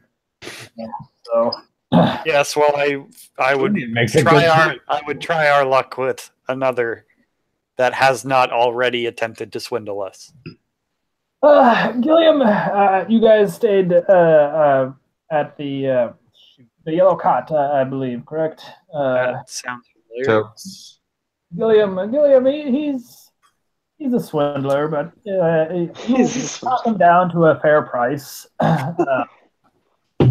And if you can look for another inn if you want, but as you may have noticed, most folk around here are dwarves or halflings or gnomes. There's not a lot for you full-sized folk. So you can attempt to make do. I can point you to a few of the other inns in town, but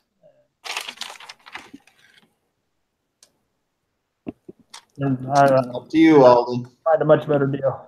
Well, if it's to no one else's care, we can go back to the Yellow Cot. Yellow Cot. Can we stop by the blacksmith? I was planning to do that anyways.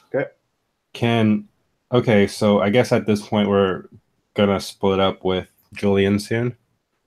Once you guys make it, so this conversation is happening on your way to the town. But yeah, once you get to town, home. Wait, we don't. But Julian is going to go back down in with us, right? Well, I mean, I guess it just depends. Do you guys want to get back at this tomorrow morning? Yeah. Yeah. What time is when it? are we meeting Julian back? Well, I guess we'll talk to him and figure out if he wants to go back in. Of course, I'm going to see this thing through. I'm also your. You haven't even fought a Trog yet. That's not taking true. care of the Trog problem is what I'm being paid for and what y'all are being paid for. So, yes, of course I'll be back. It'll take more than a few good hits to take me out of play. You've got to find some Trogs to actually take down with that axe. It is yearning for a good few Trog necks. So we'll see you in the morning, Julian. You guys make it into town. There's kind of that main street that's going through the middle of town. Julian kind of parts ways with you and turns off to the left somewhere, and he reminds you, okay, so you want to go down this path, and eventually you'll run into a street that crosses through it. You want to take a left there, and the Yellow Cot will be a little ways down on your right. If you want to visit the blacksmith, go straight beyond that crossway, and you should find him. There's kind of a row of stalls where people are hawking different wares, and he's the first one you come to. So once you see the big, what looks like the market, you're in the market, and he's going to be the first one on your right there. Do you happen to know if there are any jewel cutters, gem crafters in town? I don't know. I don't really have much use for them myself. I imagine there are. Delm could probably point you towards one better than I could. What was that? Delm, the blacksmith, could probably point you to one better than I could. Fair enough. Blacksmith first, then. Yep. All right. So Delm parts ways with you guys and goes down some side street. Julian, you mean? Yes, Julian is what I'm. Delm was there the whole time. Julian is Delm. So you're passing down Main Street. You see the really big, fancy house where you had been talking to Goran before, and off to your left is the outpost where you had first met. Or I don't think you ever actually met Goran at his house, but you walk by the very nice house that is Goran's, and then off to the left is where the Deep Guard outpost was, which is where you guys came up with his deal. You continue on. and you see the big cross street, which you pass. And sure, soon enough, it is kind of mid-afternoon now, so people are out and hustling and bustling, and there's a fair amount of chaos to the marketplace. There's dust being kicked up all over the place. It smells very dry and dirty. You guys look rougher than the rest of the crowd, but everybody is kind of just in a constant state of grunge because of just the very dry, arid climate that this town has sort of sprung up in. So as you make your way closer, the noise rises, and you can see all along the right side of this road, there's sure enough set up multiple different stalls. And the one closest to you looks, kind of more fortified than the others, more well established. And you see an elf working away at the forge. And let's see. Okay. Yeah. Okay. So as you guys, I assume, are kind of approaching him, you notice that he's a pretty average-looking elf, most things considered, but there is what looks like some sort of a top, raw-looking flesh almost that's running from his elbow up to his hand. It's like splotched and regular, kind of looks tight, kind of like a healed burn sort of thing, some sort of scar. But other than that, he's your pretty standard elf, blue hair, or not blue hair, blue eyes, blonde hair, working away. He's actually one of the few elves you have seen in this town. Yeah, working away at his fellows. Hello, sir. Oh, hi, Dragonborn. We don't often get Dragonborn around here. Well, I'm special. What about guys like me? There are two. Ooh, and bronze. Dang it, bronze. A bronze dragon and a blue dragon. No, you guys, you here for some? Here to learn about Trefite? What's you guys? You don't really need this stuff, right? Y'all are lightning dragonborn already. Yep. I'm not going to tell you. There's not really any secrets to getting around it. It's just good against your kind, I'm afraid. And he's like a little suspicious of why these two lightning dragonborn are here at his shop that specializes in wares that are particularly good for lightning dragonborn. Well, I was. Go ahead. I said we're here for other reasons. Oh, okay. All right. Sounds sketchy. Don't trust him. I say I am here for those reasons. I was wondering what it would cost, or what your abilities are for enhancing perhaps an existing piece of armor with Trefite.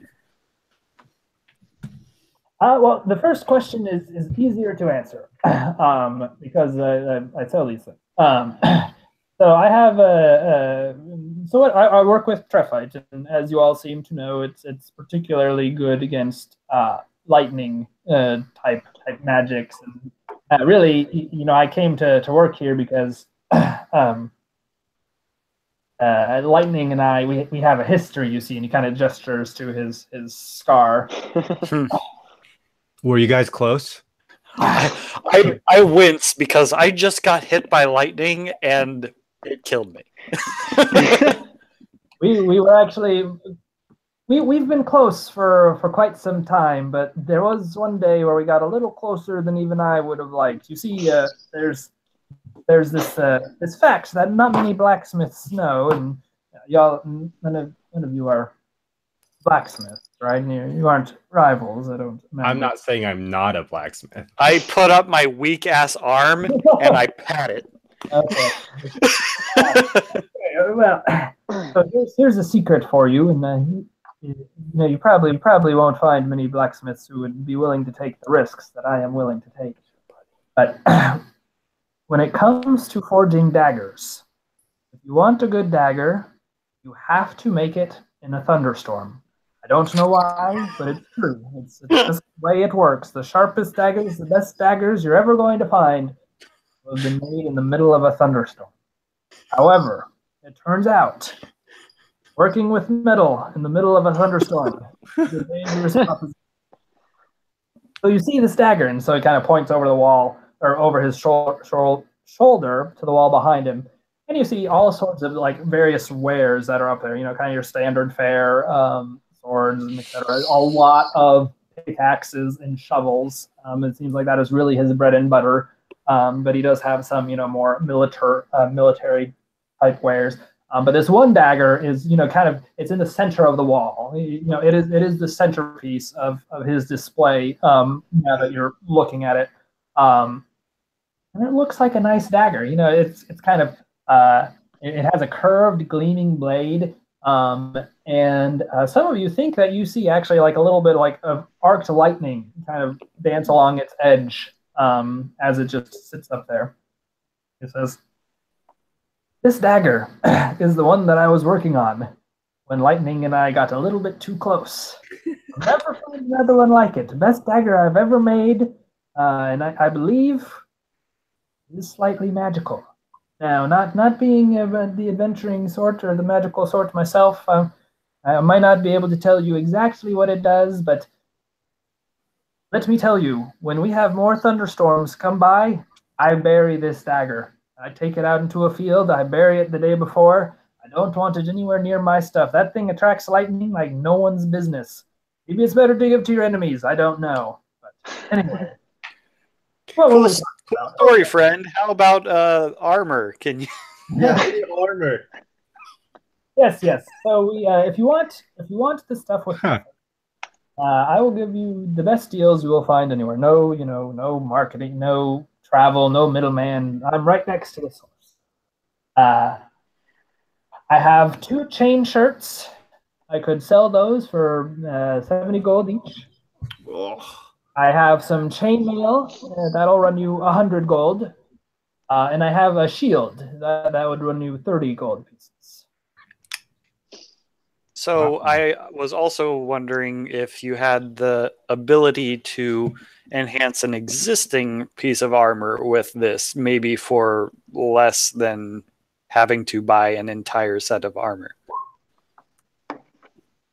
We can come to some sort of deal, I'm sure. However,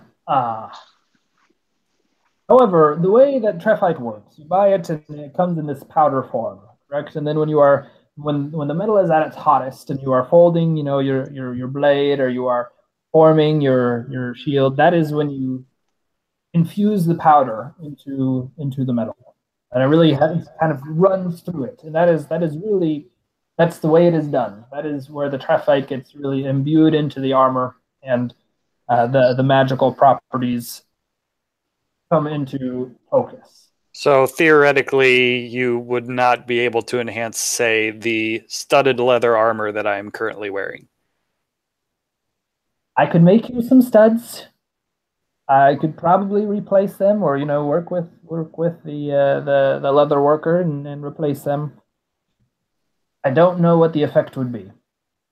I can give you Trephite powder. You can try, dousing yourself in that. I doubt it will do much.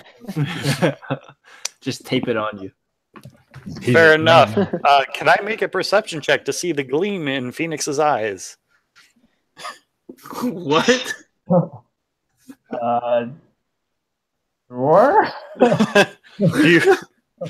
What? That's mostly a joke. I figured that Phoenix was eyeing the shield, like Veneer thought. No, I'm actually about to ask if he could repair my chainmail. So you are asking that? Yeah. Yeah, I do. I can repair your chainmail. Let me see it. Is that what you're wearing now? Yep. Okay, well, come over here. And he kind of, he walks around the counter and has you hold out your arms and everything, and starts looking around at the different places, and he sees, like these sections where it's just really like rusted through, and there's holes in it, and has you I only lost armor. It only lost 1 armor. Okay, that's good. just making sure it's not like. You see it falling apart and tattered.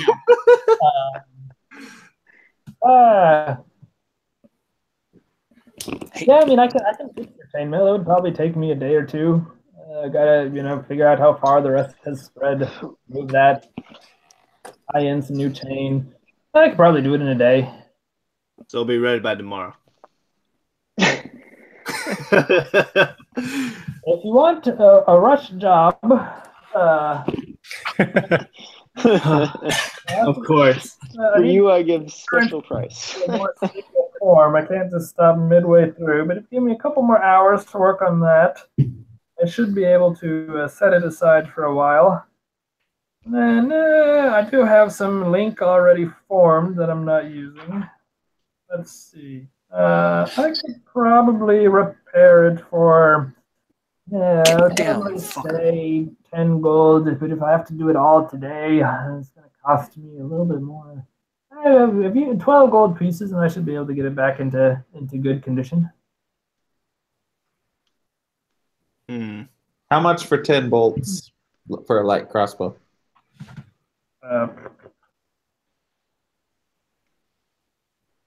So you'd probably have to, well, let me see.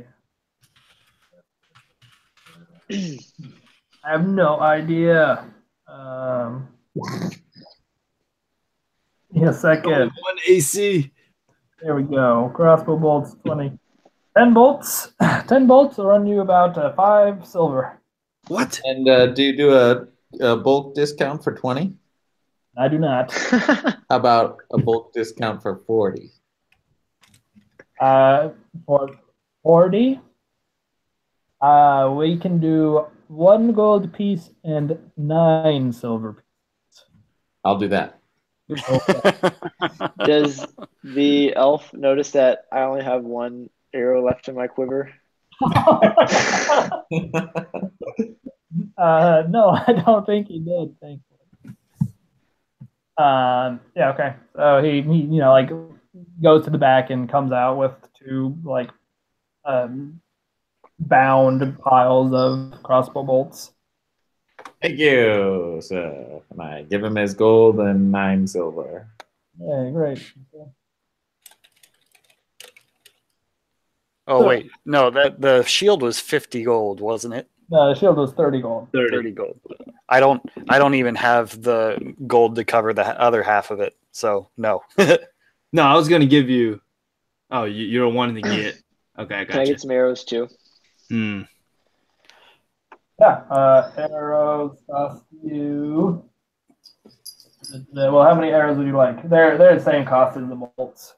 20. Idiot. Gold. Not taking advantage of the group discount. How much? How much? 1 gold for 20. Okay. Ooh, You just said it was get 12 two- gold for a rush get job. 40. What? Did you say it was I 12 gold need for 40. a rush job? 12 gold to get your chainmail back in spick and span condition by tomorrow. And that's 16 AC, right? I believe. I mean, I don't think the blacksmith knows. How much? This is too good deal. How much does 1 bolt weigh? Is it even worth it? Having an extra AC? I don't know. It should say in there if you have your 1.5 pounds for 20. yeah. But I screwed with ammunition weight to keep it possible for lots of you guys. So it should say in your inventory. I didn't have any bolts in my inventory before. Oh my goodness. It should say in Alden's inventory. All that.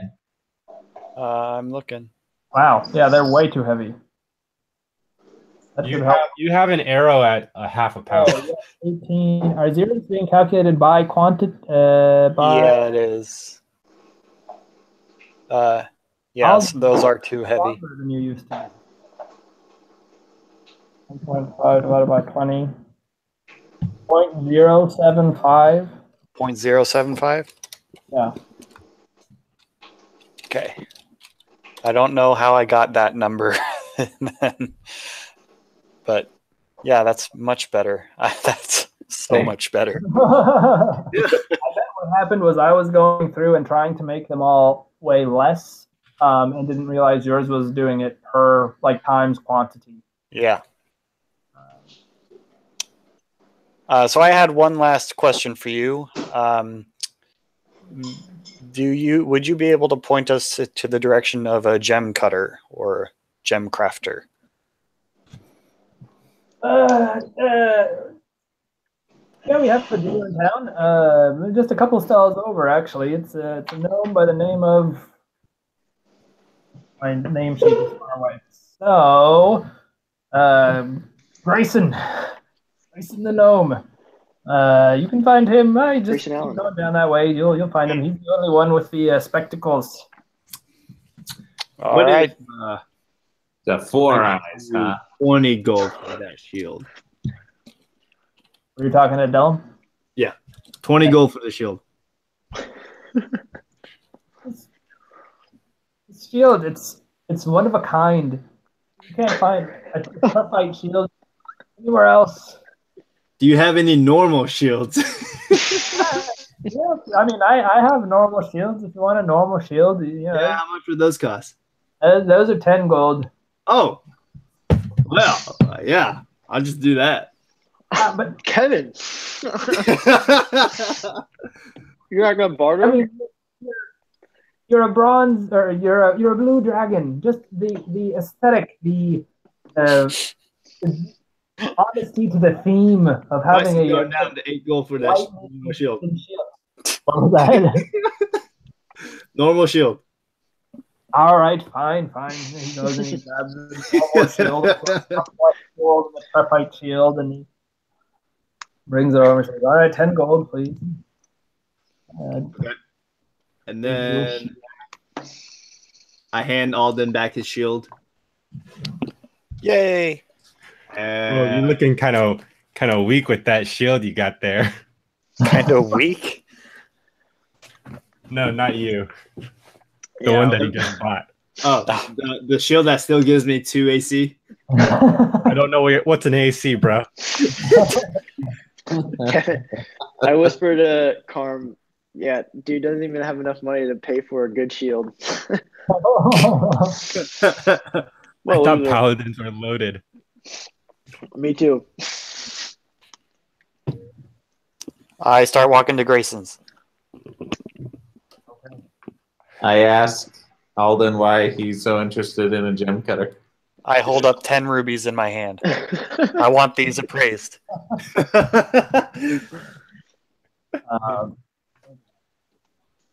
I'm gonna hold back and stay with the blacksmith for just I'm still a there. short conversation. I need to ask him another question. All right, well, we will go to Grayson first. Freaking problem with the one note is I cannot tag along with Alden. Oh, goody. Okay, yeah, so Alden and Gallandan are kind of making their way down through the street. You guys can actually spot Grayson pretty easily because you're towering over most of the people in the marketplace. And you do see like the one gnome kind of standing up behind a counter, and in front of him are, a few stones kind of spread out in like, different like necklaces and things like that.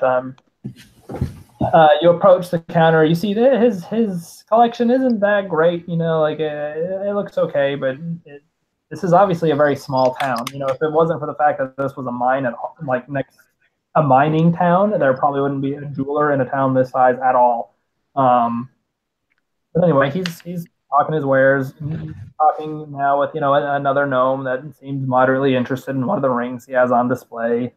If you wait a couple minutes, that conversation wraps up, and see some stands. I whispered to Alden, if he doesn't want to expose his real rubies, I could use prestidigitation to mimic the ruby. I speak telepathically. I have a pretty good sleight of hand. I think if they try to wrench them out of my hands, they'll have a difficult time. Okay. So yeah, I will approach Grayson and say, I have some rubies that you may be interested in. If not, I was hoping to at least get them appraised. Now you're saying this telepathically? Yeah, that's the only way I communicate, brah. Ever, okay. Brah. Grayson, looks around, and then looks at you, and you have something covered. Describe yourself again for me. Not yet. I was actually going to commission that next. Okay, so you don't have anything covering your mouth? What do you look like? No, not yet. I mean, so I'm pale. I have black hair, blue eyes, hair's messy, and I have strong eye contact with him at the moment. Okay. Galandan, recognizing the look of confusion on his face, starts and realizing what's happening, starts pointing at Alden so that he's aware that. So did you say something to me? I say yes, and I nod my head. And so now he's thinking back at you. Are you talking in my head? You got it. He does that. Why does he do that? It's very unnerving. You never know who's listening.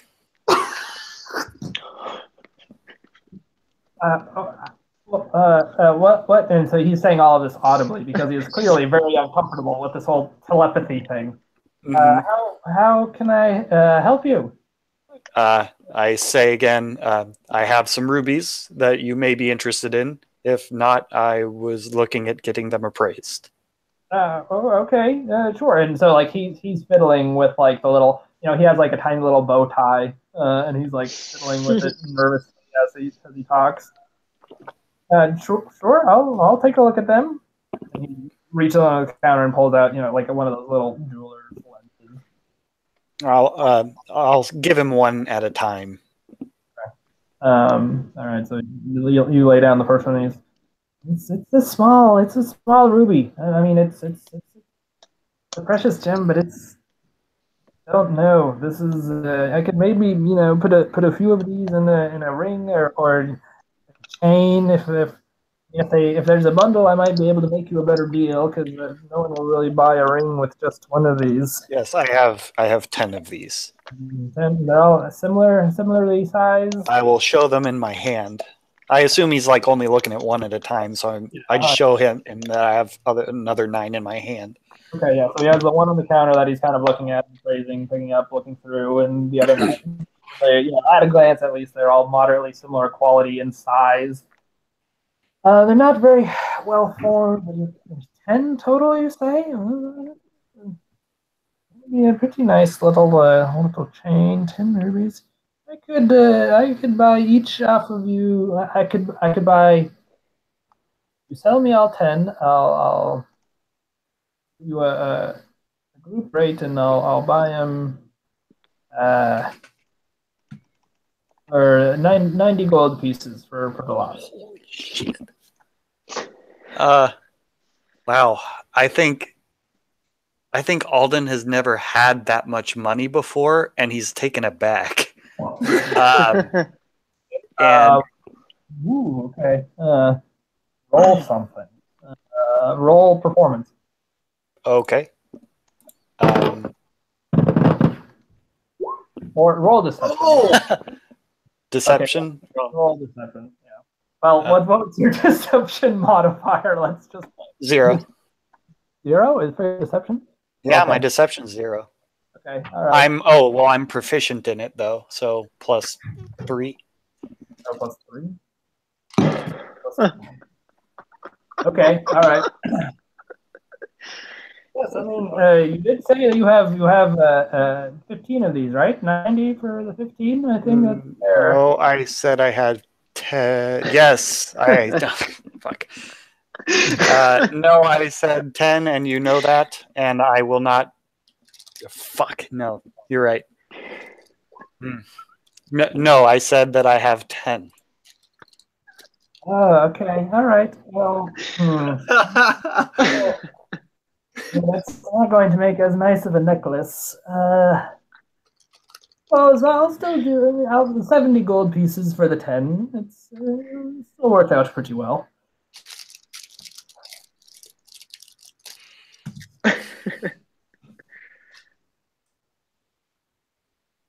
Yeah, he takes it. He takes paying you the 70 and he gets the 10? Yes. Wait, what happened to the 90? He conned me. What? What about that other gym that we found? I I don't don't remember what it was called. I don't have another gem. Yeah, Veneer, I believe you have a citrine. Citrine? Oh yeah. Citrine. Oh, I thought I gave that to Alden, but I guess Wasn't I there a have it. gem on the skull that you carry around, Andrew? It's not really a gem. It's more of a growth within the skull itself. But you couldn't have this guy take a look? Or I don't really want him to. okay. So can I run over to the gym guy, realizing that I have a gym too? Sure. So we'll flash back to you guys still talking with the armor smith, and while we're there, Veneer goes, "Oh my gosh!" and runs off after the other. All right. So what's going on with the blacksmith? Cost of the Warhammer being fixed. The Warhammer being fixed. Okay, and so that what's the minus on the Warhammer right now? -2. Oh, look at the Warhammer. As I look at the Warhammer. Excuse me. So, Warhammer's there. This is a lot trickier because it's rusted, but it's all one solid piece. I can't just remove, the bad chain. Removing the head of the Warhammer is essentially removing the Warhammer. And I could heat it up and round it out and maybe try to get rid of some of the rust, but you're better off getting a new one, to be fair. I don't have Warhammers. I have picks. I have daggers. But You're trying to sell me that dagger.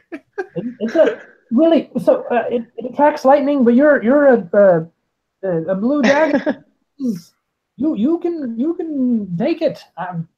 It is one of a kind. You will never, and you do see the lightning still traveling up and down the blade of this dagger. It does truly like maybe he is trying to scam you, but there is obviously either a lot of effort gone into this scam or something truly special about this dagger. So I kind of realize he's really wanting my money. And then I come back and say, chainmail, rush job, 8 gold. Take it or leave it. Oh, sure. Yeah. All right, see you.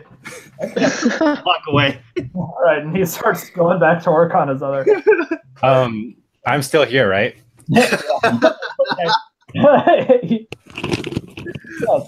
So I see that everybody has left. I was like, okay.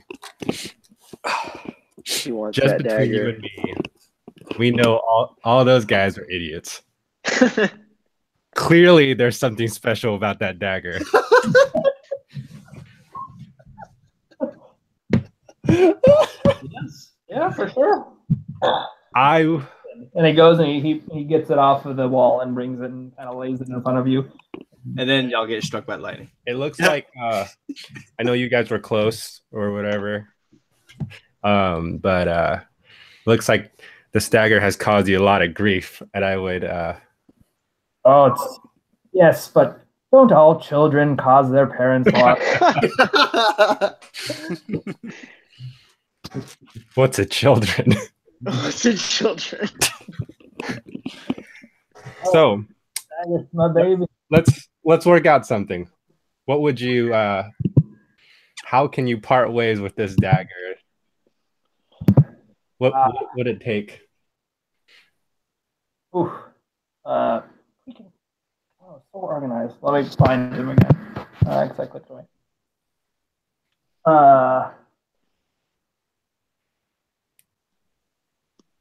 This dagger. It was a defining moment of my life working out in that thunderstorm, being struck by lightning, and waking up to this piece of metal that seemed to have caught the lightning inside of Wait. itself. I don't think I've heard this story before. Keep going. It's what made me come and move to Ormond's Delve. It's Natalie is printing things now, ruining this I'm so sorry. wonderful story. Wow. Nerdler. They consider, I think, this blacksmith rather long-winded, so you're interrupting. Well, he goes on a whole story when I ask him a completely different question. That's right, Dad. You teach him. Oh, really? Okay, I'm sorry, guys. Continue. Okay. Ah. All right. I'll tell you two things. I'll tell you what I have seen this dagger do, and how much it costs. Okay. Is Dan at the blacksmith now? In that order. No, I don't think so. Oh, This is like happening while you guys are walking over there and doing your exchange and everything. okay. Okay, I moved here, so I make this dagger, get struck by lightning. I finish forming it the next day, and then I move to, I decide I need to go work at Ormond's Delve. I need to start working with this Trephite stuff, this lightning. I need to keep making my daggers, but I'd like to not die in the process. Fair. So I'm traveling, I'm moderately, I'm good at my job. I make a fair amount of coin, and it's an ordeal for me to travel. Ask him what he had for breakfast that morning. We are set upon by bandits, during our travel here. And of course, I pull out my pride and joy, and I decide, this is how I will defend myself. And if they want my dagger, they'll have to pry it from my cold, dead fingers. And so I am pushing them. I mean, it is a very, very nice dagger. And then in the middle of the fight, right, I'm on my last legs. I can finally use that phrase. Are swarming around me, and I go and I Thundercats. one more thrust, and lightning flies from the dagger. I swear it is the truth. I swear it is the truth. Wait, hold on. You're thrusting with your right arm, but your scar's on your left arm? The scar is from making the dagger. Okay, Hold keep going then. hammer it. Oh, okay, that makes sense. Sorry. Almost Thought got you it. had him there. Almost. Thrust with the dagger. Lightning erupts from it. Arcs through my enemies. They all fall to the ground. Ask him proof. Wow. I mean, I don't even think I deserve a dagger like this. It's hard to part with. It is a very good dagger. And you Sounds see, like a bittersweet relationship that you have with this dagger. the price You also dealt pain with it. was high. The price for others will be high also. You see the lightning arcing through the blade. Uh-huh. This means it has been struck by lightning once again. It is ready to release its power. Wait, can I touch it? No, you may not. You may not touch it. Or here, you may not hold it, but you can touch it. So he's holding out the blade, and he's like, you can. Okay, I carefully use my index finger and touch it. You die. It bites. It sparks you, but it So there's a little spark from it. there's a little spark from it in this state. Yes. Okay. Have you been walking on a lot of carpet lately? Anyway, so you want this dagger? It cost me a lot. It's only fair that it cost you a fair amount. Also, I could part with it for 120 gold. Wow. Man, I feel like that's really cheap for such a great weapon as this. You might be right. You might be right. Great salesmanship there, Carm. Oh man, I would love this dagger. I'd do almost anything for it. But He steps back with the dagger. as you can tell, I just don't have a lot on me. Is there like a deal maybe we can work out? Would you take anything besides gold? Like his liver. Do you have anything of value besides gold? Take your liver. I like to travel light, and so I don't carry a lot of things on me. But I guess I have a bag. Can I like throw my bag on the counter? Sure. And then I just have these things that I picked up along my travels, and they're not great. And I pull out some long swords and maybe some short swords and 5 crossbows. 5. No, I only have one crossbow.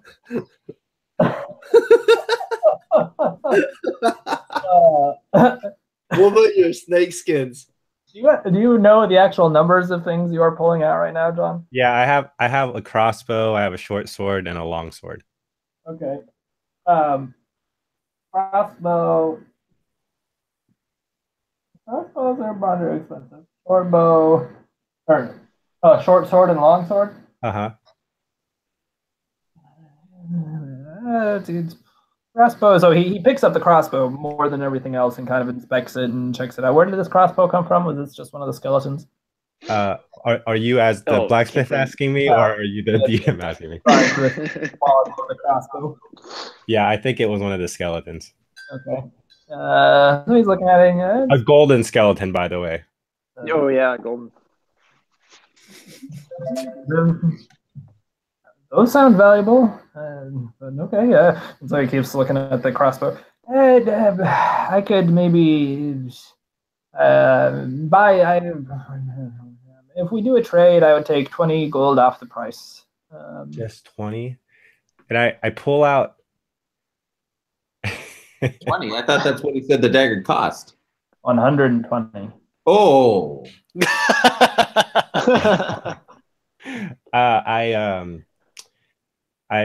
Let's see.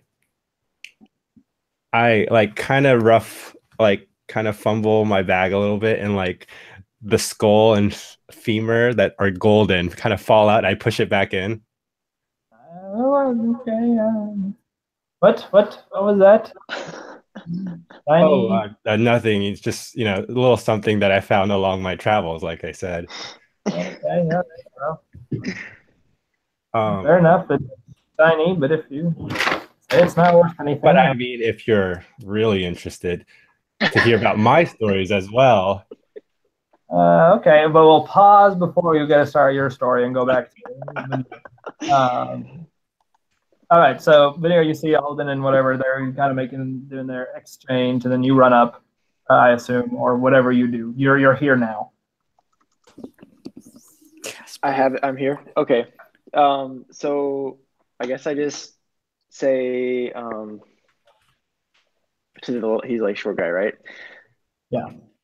Kind of walk up close to him, and then I'm like, hey, I have a gem too. Can you look at it? Oh, okay. Gems abound today. I see. Sure. Sit down. Let's see. Very nice to hear your voice. A normal person. What do you say? I just give him a glare because I know what he just did to me. He said it's very nice to hear your voice like a normal person. And then Alden glared. Are you talking about the mind control thing? Or telepathic talking? Yes, he really does that all the time? Just to people he really hates. The glare shifts in your direction. Anyways, I hand him the gem. Oh, okay, all right. And so it's I believe like a yellowish gem. It's a larger size for sure than the rubies. Still not like Still moderately small, medium-sized. Oh, it's a citrine, he says. Oh, well, let me see. And he pulls out, his 120 gold. little spectacles thing again. Turning around and looking at it and seeing how it catches the light. The quality is okay. The cut, well, there's no cut, but it looks like I could. I speak telepathically to the veneer. He's going to swindle you, so look out. I could. Can I answer? I can answer, I guess. Yeah. Okay. Yeah. Okay. I could Okay. yellow. He kind of compares it to the rubies and sees, the colors match okay. I could probably combine them into something a little bit nicer. The clarities, I could probably, I'd take this off your hands for 30 gold. Oh. I thought it was good. I mean, maybe it is actually worth more. I don't know,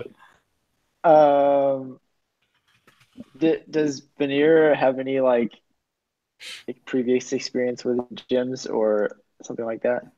So if you are wanting to recall your own knowledge about what this thing can be worth, you could just make a straight intelligence roll, I guess. If you're wanting to see if he is being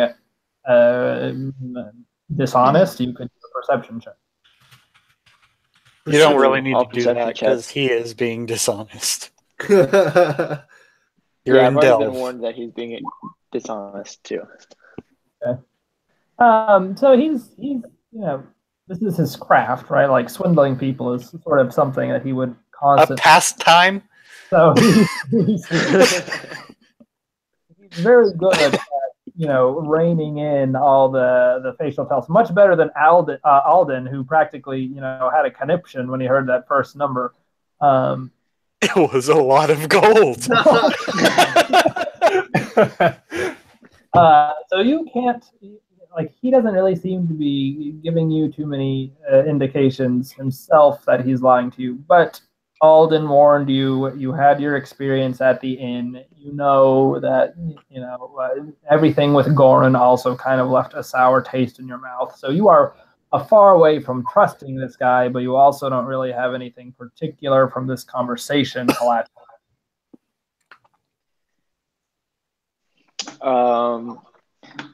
I think I'd rather keep it for right now.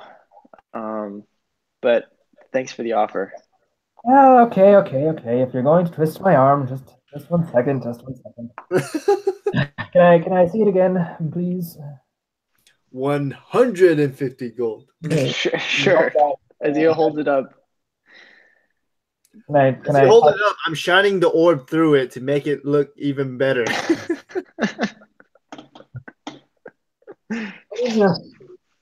Okay, it shines very nicely, but I'd like to. So I'm curious if I could make a good necklace with this as the centerpiece and the rubies along the side. It would be helpful to me if I could arrange them and see the colors and the proportions and everything myself. May I hold the gem? Yeah, sure. So he takes it and he puts it down in front of him and he starts arranging the rubies to either side. And you can kind of see, how he's making what it looks like, this necklace where they'd all be kind of strung along the band or the string. And then he starts arranging it so where maybe there'd be a centerpiece where the rubies are kind of going down. And then at the bottom, there's the citrine. And then, no, I don't really know about that either. So maybe if I put the citrine on top and have the rubies come down. So he's kind of trying out with all these different arrangements to see if there's one that looks, particularly nice to his educated eye. And he finally comes up with one that he kind of likes, and I'm not going to describe it because I have no idea what it would look like. But there's one that he likes. He says, okay, I'll give you 35 gold pieces. That is as much as I can do. I speak telepathically. Just take it. Take it and run. Does the guy who just got swindled. But I talked back to Alden, but we don't need any more gold, and I feel like demand for stuff out here is really low. So you could probably get more in a bigger city. That's fair. We want to hold on to it. So yeah. So I'll just be like, well, you know what? I really just don't think I need to sell it right now. But thank you so much for your, nice, kind help. You're welcome. I wish you luck. And he hands it back to you. I ask him if he can point me to a leather crafter. And then I'm trying to think. I'm afraid there's just not much use for all of it. We have a tanner, so he makes like some saddles and things like that for you. But if you're looking for someone who knows how to make anything more, armor or something like that, kind of seeing that you're dressed in leather armor, he's making it. I doubt they would be very helpful, but if you'd like to, if you kind of go Maybe I can be a little more clear. What about a clothier? I'm looking for something that is more of a fashion than function. Oh, okay. There's I believe, what is it? There's a Marla, I believe is her name. She's a pretty good seamstress. I don't really know where you would find her. She's married to one of my friends, but I don't really feel like you should stop at their house. So if you go to the Yellow Cot, her husband, you guys make me come up with so many names. I'm sorry. This was not my intent. It's fine. I should just be more brief in my stuff. Hey, I gave you Bob and Joe. I know, that made me sad too. If they have cool names, they might stick around. And you're like, oh, they're not sticking around. They're so temporary. So if you go up, so her husband Tarlo, he probably he usually spends his nights in the Yellow Cot. If you could probably talk to him, and he could hook you up with whatever you need. All right, I myself am going to forget those names, but I'll follow up with that later when we get to the. I'll freaking write those down too. All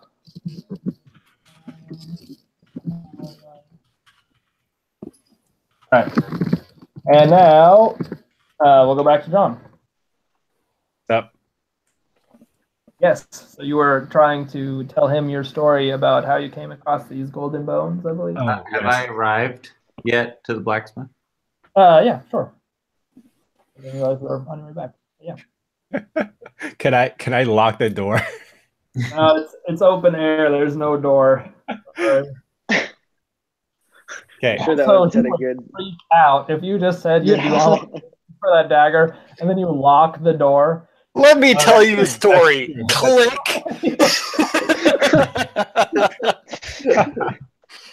And he didn't say one word. Well, since you were so interested in these things, and I pull this I guess it's like a skull and a femur that appear golden out of my bag, and I lay in front of him. I don't tell him it appears golden. And well, you Can I do one of those? you may touch, but you cannot hold them.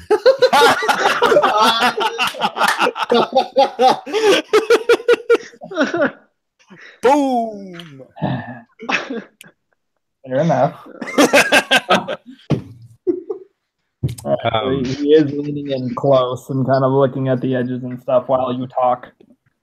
So, like you, I came across I guess the outcome of what you see before you after a great peril.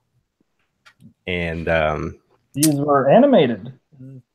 Yeah, you can I mean, as you can tell, it came from a skeleton, but not just any skeleton, a golden skeleton.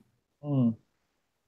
And obviously the skeleton was in a more aggressive state than it is now. But during this fight, I had my two companions, the blue and the bronze dragonborn, with me. Yes, yes. So while you're talking, he's like reaching over and he's pulling out like just like I guess whatever he has nearby, so maybe a dagger or something, and he's starting to tap the bone. Just Take it away. Please don't damage the merchandise. Of course. But what's kind of funny, the difference between our two stories is that. Oh yes, that is funny. Ha, what do you know?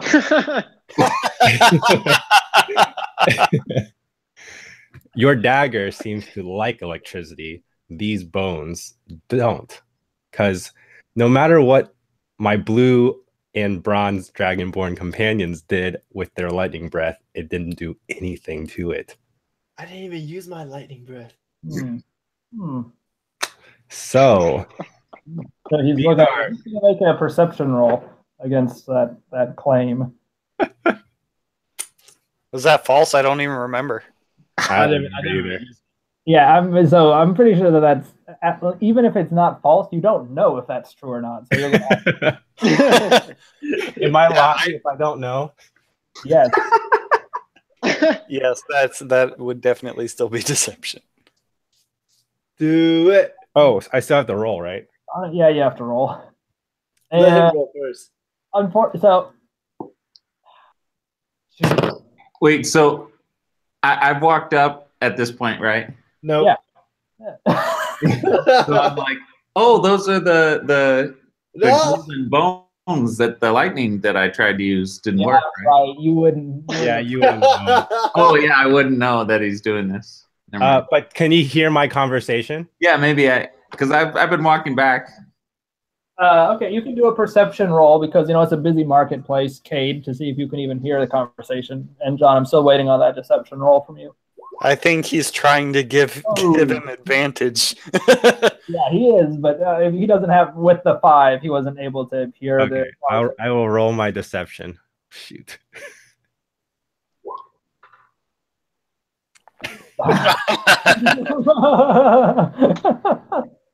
Great. Yeah. Okay. So he looks at you and is that so? Okay. Yeah. I mean, a lot. It's the heat of the battle, so I can't remember all the details. Of course. But I mean, it did take me. He stopped looking at the bone. I did go through great lengths to get a hold of these. Oh yes, sounds very dangerous. Sounds like you could use, more than your bare chest to protect you in such dangerous adventures. I have some chain shirts and some other various wares that could help you if you run into such deadly foes again in the future. I see that you're clearly not interested in what I have.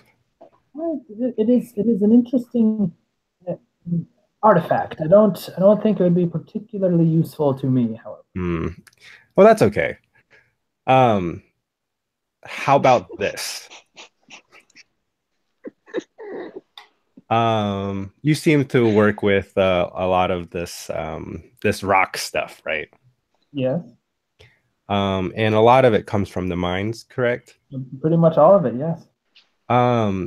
Now, me and my companions are planning on going down there. We've been trying to clear out the troglodytes, yeah, in there, so that your business can remain open. Obviously, we help everyone here, obviously, by doing this. Now, while I'm down there, are there anything of maybe particular worth to you? Down in the mines? Mm-hmm.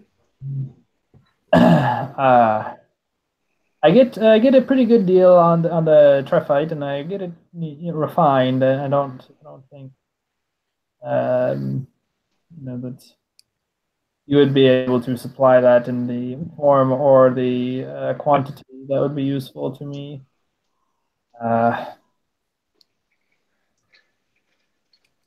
No, I don't. Nothing springs to mind. You make a fair point. But surely if you're ridding us of the trogs, you are going to be paid for that already. Maybe once you have that money, you can come back and we can strike a deal. And if you are the heroes of our town, surely I catch wind of that, and I can come up with some additional discount for you, but nothing before the fact. Okay. That's fair. Okay. All right. Well, I wish you the best. I wish you get paid handsomely for your endeavors. Well, I hope we get paid, and I hope I can obtain this dagger at some point because it is very lovely. Thank you. I agree. But we'll be talking in the future, hopefully soon. Oh, well, I look forward to it. And what was your name? I mean, you are really the only large green thing around here, but just as a gentleman's courtesy. It's Carm. Carm Amdellum, and he holds out his hand, and Sweet. Do you still want this crossbow? I'll buy the three things from you for 15. You did say you were going to give me a 20 gold discount for just the crossbow. No, the 20 was for all three together, but that was also when we were making an exchange, not me buying it outright. Okay. Well, I'll just hold on to it just in case we do decide to make an exchange later on. All right, fair enough. Okay. Thank you. Yes. Oh, I wish you luck. Hold on. Where is the nearest leather worker? Tanner. Tanner? I don't.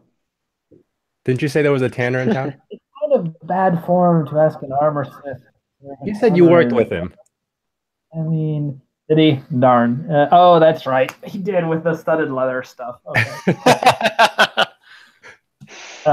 Yes. So there's a tanner. He's not really. He doesn't really do armor very much. But I was, trying to make a sale as it goes.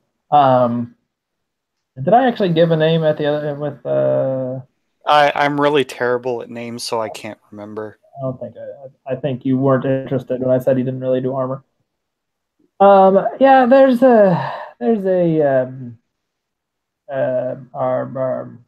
tanner. He primarily works with saddles and harnesses and the like. So you wouldn't find him in the marketplace. He's a little too specialized for that.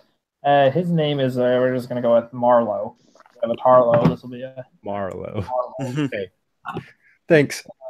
Yeah, no problem. Thanks, Galandan, he sees you walk up. Oh, you're back. I see. Yeah, I'd like to know how much I can get for this dagger. You just have a regular dagger? I use shocking grasp while I hold it out to him. I'm like, it's I think it could add to your collection pretty well. Oh, can I see it?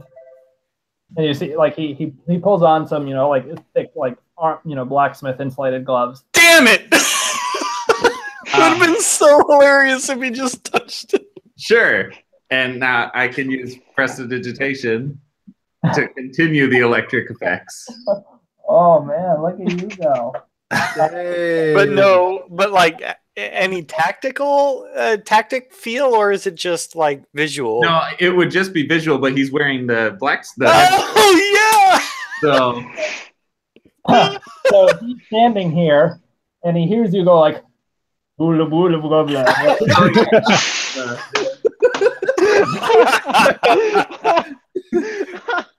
He looks at you. You just. Oh, weird. It's a song of my people I like to sing. I don't. And why did you move your hands like that? It's a nervous twitch of his. You can roll deception with like disadvantage on this. Booga booga booga. Oh, and he rolled an 18 for his Oh my word! Wow, not a bad deception. Good thing he rolled 18.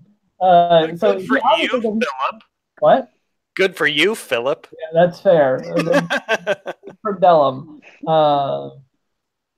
Yeah, so he realizes he really doesn't know very much about Dragonborn. And he doesn't want to be culturally insensitive. You know, being the only elf, like almost the only elf in this house with dwarves and gnomes and everything, has gotten him into trouble before. So he's like, maybe he's telling the truth. But then he is very familiar with lightning. And you know, like you especially lightnings on daggers. Like he has a lightning dagger. That it is not quite right. And that combined with you and your chant, he's tell you what, if I can hold on to this for I don't know, 2 hours while you aren't around, and you come back and it still looks like it does now, we may have to strike up some sort of deal.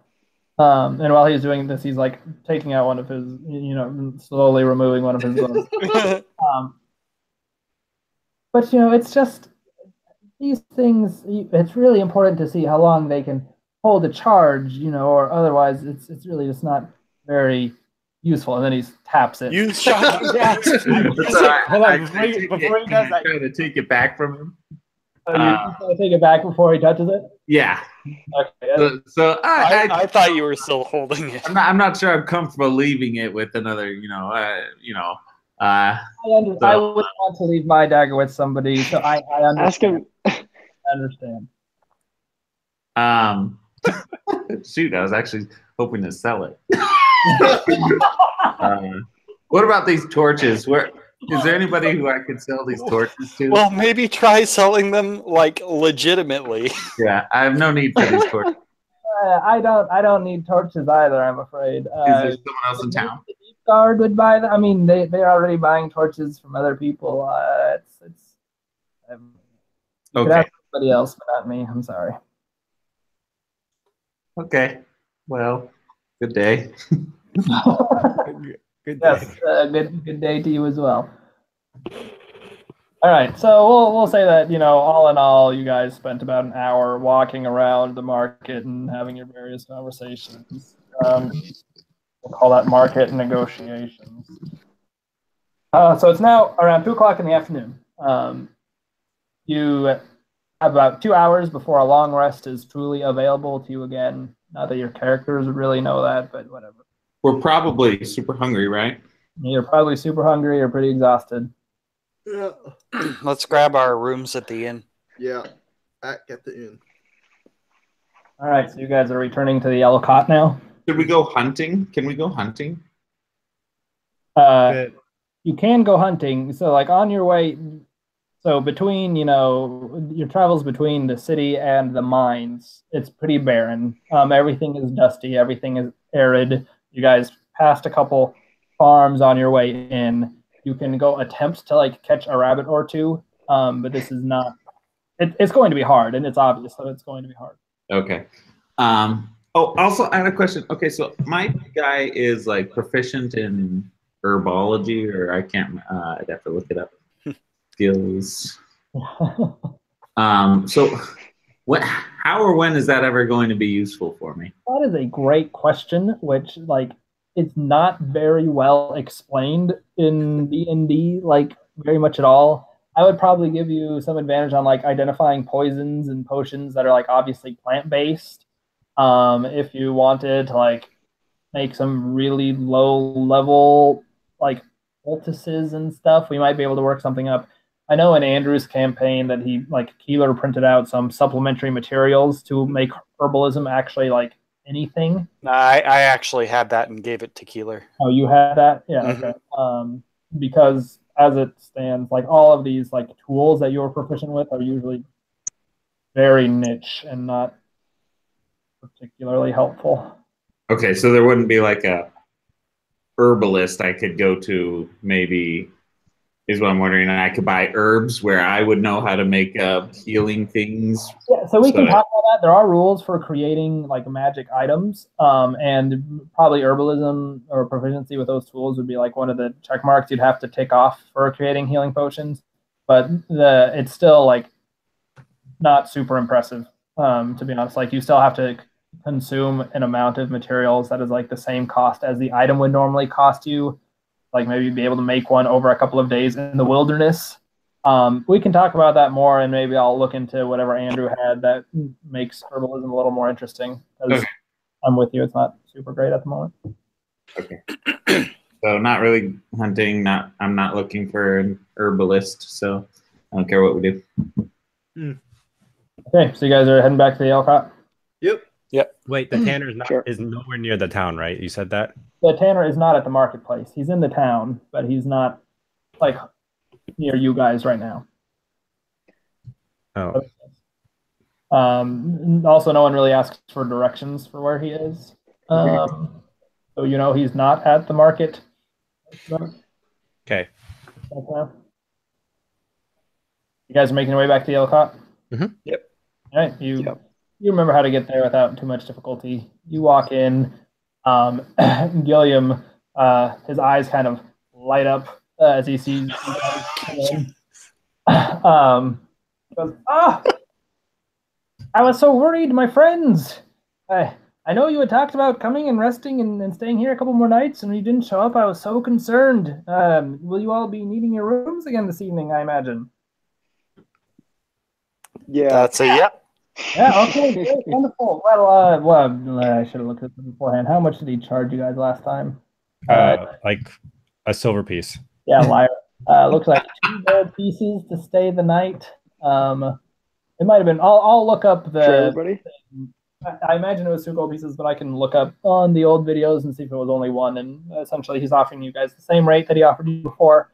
To stay the evening. I even have the same rooms for you all. And actually, on that note, I need to talk to one of you, actually, or the 2 of you, I believe. Mr.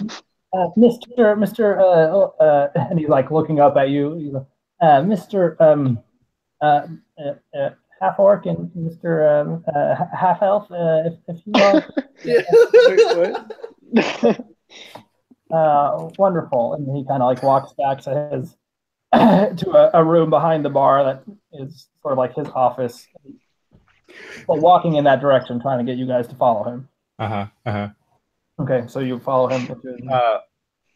Sure. I stand by the door, Okay, all right. like in front of the door, Oh my gosh. leaning against it, just with my hands like steepled. I'm just waiting.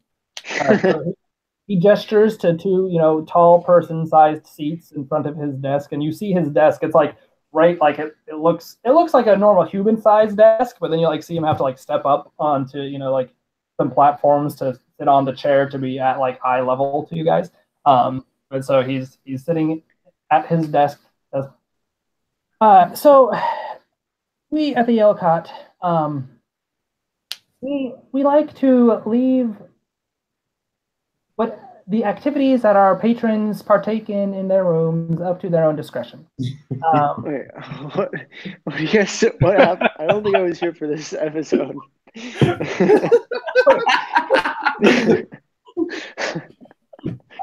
Charm, do you remember what's being referenced here at all? Not a clue. Maybe I just need to be reminded. All right, Alden or Andrew, We'll just remind them continue. a little bit of what happened. So I got a room to myself while others were sharing, and while I was trying to sleep, someone decided to start knocking holes in the wall to my I room. think holes are a little extreme. And I happened to go downstairs to the bar to the owner and said, "You might want to check out that room after we're gone." Right. So Carm sent them to the wall. To annoy Alden, and Alden informed Gilliam that something He was happening. he was punching it. He was just knocking on it. I didn't remember him hitting holes in it, but I did not know what the extent of the damage might have been, but knowing that the people in this town were greedy, I informed him that he may want to check it out. So anyway, yes, and we also, you know, being one of the, or probably really the premier in Mormon's Delve, it is standard practice of us to go in and tidy the rooms after, you know, every. That's just good business practice. Well, so, of course. On occasion, we uncover unusual remnants of our patron stay. And our standard practice then is to, you know, go out. Wait. You mean me and him? No. I'm passing no judgment. I'm merely running a business. So. But you're implying it. Implying judgment? No, I'm so sorry. No, not at all. I'm just saying when there is damage done to the rooms, our standard practice is to call in one of our friends, be it, you know, well, in this case, a carpenter, and have him come out and do an estimate for what the damage would cost to repair. And then, especially given, you know, the favors you all have done for Amias and coming back for a repeated stay, you know, like it just feels wrong to add on any additional cost to that amount. So what I am proposing is I'll just pass on the cost for the repairs to the room to you guys, and we'll just call it even, and you can stay in your room and we'll just act like nothing happened. Does that sound fair? I'm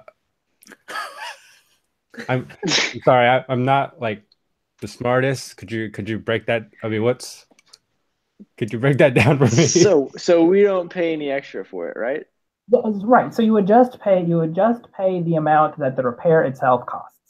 I won't charge anything for, you know, the damage or the lost business, since, you know, I couldn't put anyone in the room last night. But given the situation and everything you have done for me, we'll just say that the cost of the repairs is passed on to you.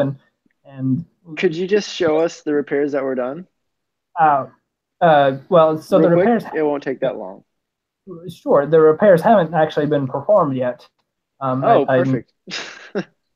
Okay. I mean, yeah, I can show you to your. So we can see what needs to be done. Yeah. Okay. That's fine. And so it's always like I mean, okay. Well, this is fine. I'm confused how you don't recognize. I mean, I don't think we served you guys that much that evening. But I can show you. And so kind of gets up and starts walking out of the office, and you guys start following him. And Alden, are you kind of following also? Wait, do we see him while we walk out? I'm still just I'm eyeing this from afar with just my back to the door because I felt like someone might bolt. That's literally why I'm there. Okay.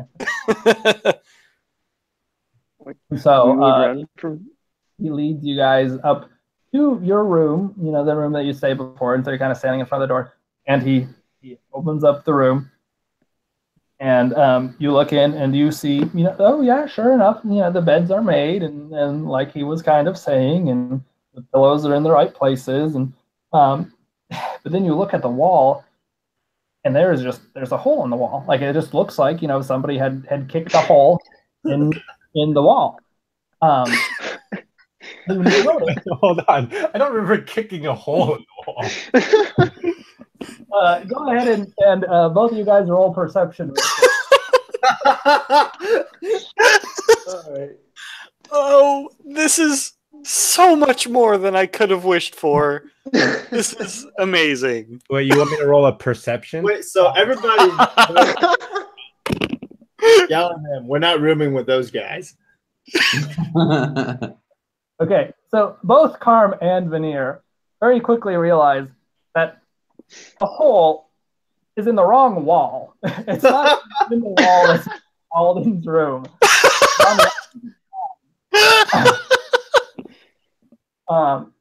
Veneer also notices that like the wood of this hole is like splaying out into the room, like someone had gone at it with a hammer and like wrenched it out, not like somebody had actually kicked it in. But sure enough, there is a hole at roughly, you know, like knee height in the wall. Knee height to a dwarf or to an orc? To an orc. And so William said, so I just we got some complaints, so I had to come up and check it out, and there's a hole in the wall, and I talked with the carpenter, and he says he thinks, you know, for 7 gold he can patch it up, and we'll call it even, and we'll go on, and we'll let bygones be bygones. So how are you saying we put this hole in the wall? And it's just like us. It's just like me and Carm in the room with him, right? Yeah, the door is open, but yeah. But like we're just kind of like, you know, I mean, not like threatening, but threatening. The implication. Okay.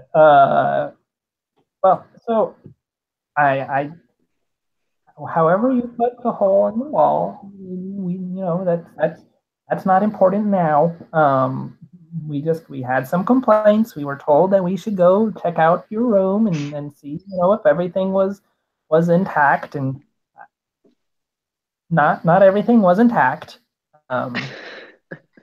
But you know, all I'm looking for is you know, reparations for my property, and you know, we'll act like nothing ever happened, and it'll be great. So if I could just have that 7 gold, that would be wonderful. Well, I can tell you this much: you're not getting 7 gold for that. I mean, well, I need to repair the room. I'm trying to be very, you know, polite. I don't really know. Well, we didn't put the hole in the wall, so maybe we can work with you to figure out who actually put the hole in the wall. I have a witness who said you guys were well, he said banging all night, but you know, Can I? Yes, they were banging all night.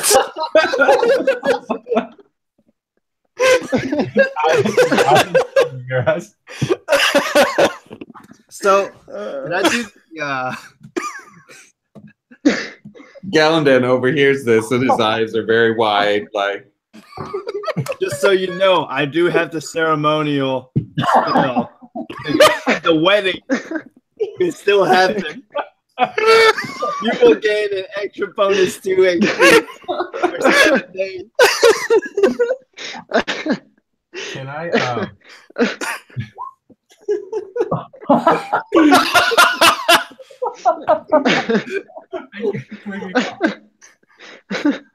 Oh. If anyone wants to do, you may kiss your bride.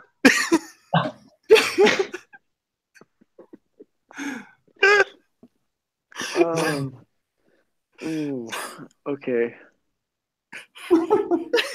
I say, what's this guy's name? Gilliam. What is it? Gilliam. Gilliam. Okay. Well, I tell him, I'm sorry, but like we didn't do it, and you really don't have any proof. I mean, we all hear this. Except for me, I'm downstairs at the door. If we just coughed up gold to anybody that came accusing things, we would be very poor. Very poor. We are very poor. You guys are. I just earned 70 gold. You guys have a habit of destroying property.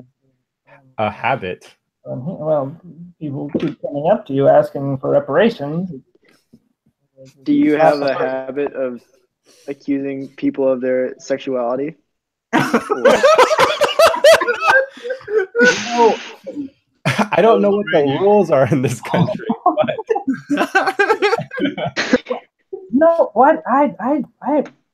No, there's a hole in the wall. I'll tell you what. Hitting the wall. I We'll don't. forgive you for the accusations if you just leave us alone and give us this room.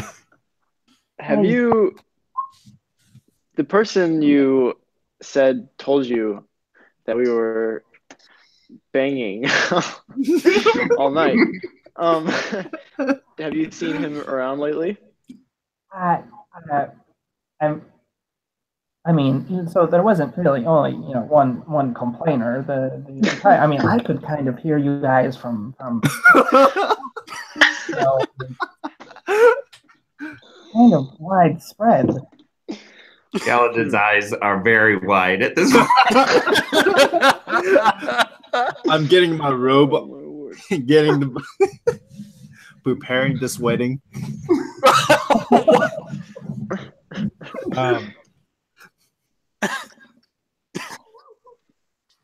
I mean, you guys can do like a perception check or whatever on this guy. Like there are things you can do here. Insight check. It would be. Can I insight check this fool? Yes, you can insight check. Do I have to Probably specifically perception. tell you what I'm insight checking for? No, I think it's pretty obvious. Okay. He rolled perception again. Oh yeah, roll insight. Oop. Yeah, it is still a wisdom check. But are you proficient in said check? Yes. Ooh, Okay. maybe not. really thinking maybe I did have a lot to drink, but I don't. But Carm is like, okay, now wait a minute. Like I don't care, what you say. I know I didn't put a hole in the wall. So kind of similar to the situation in here. You're very sure this guy is lying. You're just so far unable to really catch him in exactly what it is making it a lie.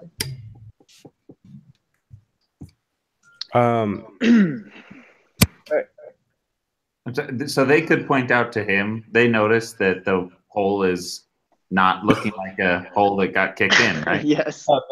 Has noticed that, yes.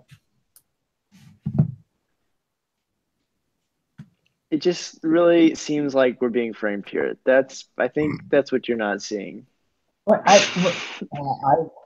I'm Just saying, does that look like a kick? Well, it's a hole in the wall. You kick a wall enough times, and I assume there'd be a hole in it. So I mean, it looks like you have a rodent problem and it just crawled out of the wall. It does. We've seen some. We're good at killing rats too. We're rat proficient. no, we've never had a rodent problem in the Yellow Cot. I can't believe your establishment is still running with the rodent problem that's in this place. No, what? And why are all the cots yellow?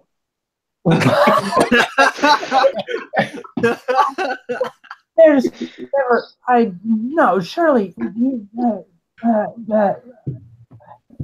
It could have been a rat, but then what was all the noise? They're running in your walls. No, surely. Go ahead and make persuasion. Or Intimidation. Make them do an intimidation. Well, you're not really being very scary right now, right? Like you're just. No. Persuasion. I thought they were trying. I mean, yeah. Go ahead and make a it can be persuasion or deception because you're trying to come up with an actual, alternative. Whoa. Okay. Okay. So he's thinking, oh wait, we do have rats. Maybe this isn't going to work out in my favor after all if they start spreading this rat story. But surely you don't think that rats? I mean, we heard there was noise. The rats, they don't. I mean, not that we have rats, but even if we did, the rats wouldn't make noise. So I'm hearing this. Could I prestidigitation a rat? Is that something I'm capable of? That would be. So you guys have really kind of stayed downstairs. Right? Oh, okay. I thought I was just outside the room, but okay. Yeah. Sorry. Did you? I mean, but it couldn't. I mean, it's not. Do you want to rats. know the truth? I could. If Look, it involves, I'll tell you the truth. There was a big rat.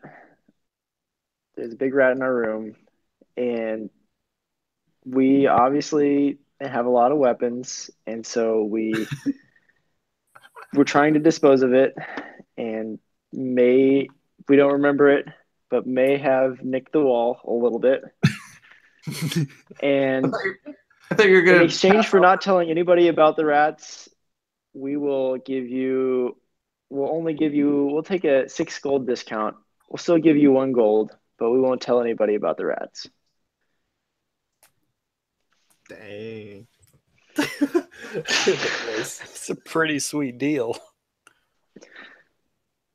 okay, that's all right. That sounds. You'll still. So the 1 gold for the hole, and then the 2 gold for staying tonight. So 3 gold, and we call it even.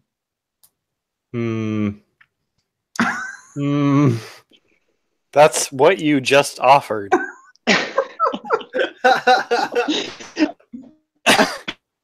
I'll throw in some pretty mushrooms. Too. Sure, it's better than 7. And All right. But we didn't we're do not that. done with this yet.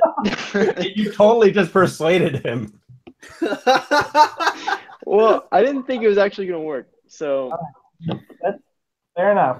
Well, Okay, so, and then I need to pay for my room. all right. So if that exchange goes through without any more complications, It's 2 gold per room, right? pay him. Yeah, you pay him the 3 gold. And, like Phoenix. as they're leaving, you like see him like kick the Gallon ground. there. on his 1 way out. each. He kicked what? He just kicked the ground like. Oh, Are we sharing rooms? he wanted more. There's only 3 rooms, right? Phoenix, we can share a room. 1 gold piece each then. Okay. So And then we look curiosity. over to Alden and ask him if he wants to share a room with us. I just give you the stare again. Out of curiosity, how much of that could I have heard from downstairs? All of it, please. Yeah, you guys probably. They're probably moderately loud if you were paying attention. Yeah, I would have been very interested in the conversation, but not moving. yeah, I think y'all could have heard things. You just weren't there to like interact with it in any meaningful way. So yeah, heard it all. Cool. Okay. So Gilliam comes down, collects money from you guys, brings out whatever food was being served that day, and leaves. Probably to go get in touch with the carpenter person. I'm not done here. I wanted to, after the barkeep came back downstairs. Oh, okay. Seeing him dejected and not not necessarily getting what he wanted, I would like to appeal to him and say that I see that you followed up on my suggestion. I hope that me being friendly about this, like having some inflation on friendly, may offer me a friend's discount on my room. Is he telepathically saying this? This is telepathic. I don't ever talk vocally. Yeah, so Gilliam, I suppose somewhat used to you talking to him telepathically, says, yes, I appreciated the tip. If it had worked out a little bit more nicely, then I'd be feeling more generous. What? Tell you what, I will keep up the anonymous tips, and we'll see what we can do together. Sounds like a good deal to me. What would you offer me for my room? Or wait, I don't understand. Do you, Philip, not understand, or Yes, Philip does not understand. I was suggesting maybe a discount on my rooms for the services that I am giving him. Right. By the way, What? have we walked downstairs? Like, did we follow him downstairs? Yeah, I assume so. Oh, so we're just kind of like not noticing that he's talking to Alden now. You don't know that I'm talking at all. It's telepathic. Yeah, so he's like, he went behind the bar. Alden started talking to him at that point. And we're eating our soup, right? Yeah, he brought out food. I am And we're just eating watch. as much as I can. Clearly, we know that someone tipped them off. Yeah. Okay, so Gilliam is saying to Alden, essentially, if I actually start making money off of these guys, I'll start giving you a discount. But that's not happening yet. So nothing at this point, as far as he's concerned. All right, so I will mark the 2 gold off my. If you're not going to let me make a persuasion check, I will mark the 2 gold off my inventory. I mean, yeah. So go ahead and feel free to ask me if you're attempting to do persuasion and stuff like that, because I might.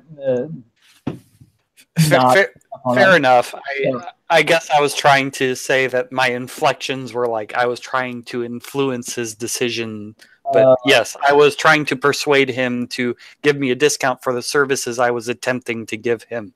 Okay, you can go ahead and roll persuasion. It's going to be a pretty high DC because from his perspective, he didn't get anything. He damaged his building. He put time and effort into this, and he's coming out at a loss. And these people might start spreading rumors around rats. Yeah. So I'm going to activate precognitive hunch.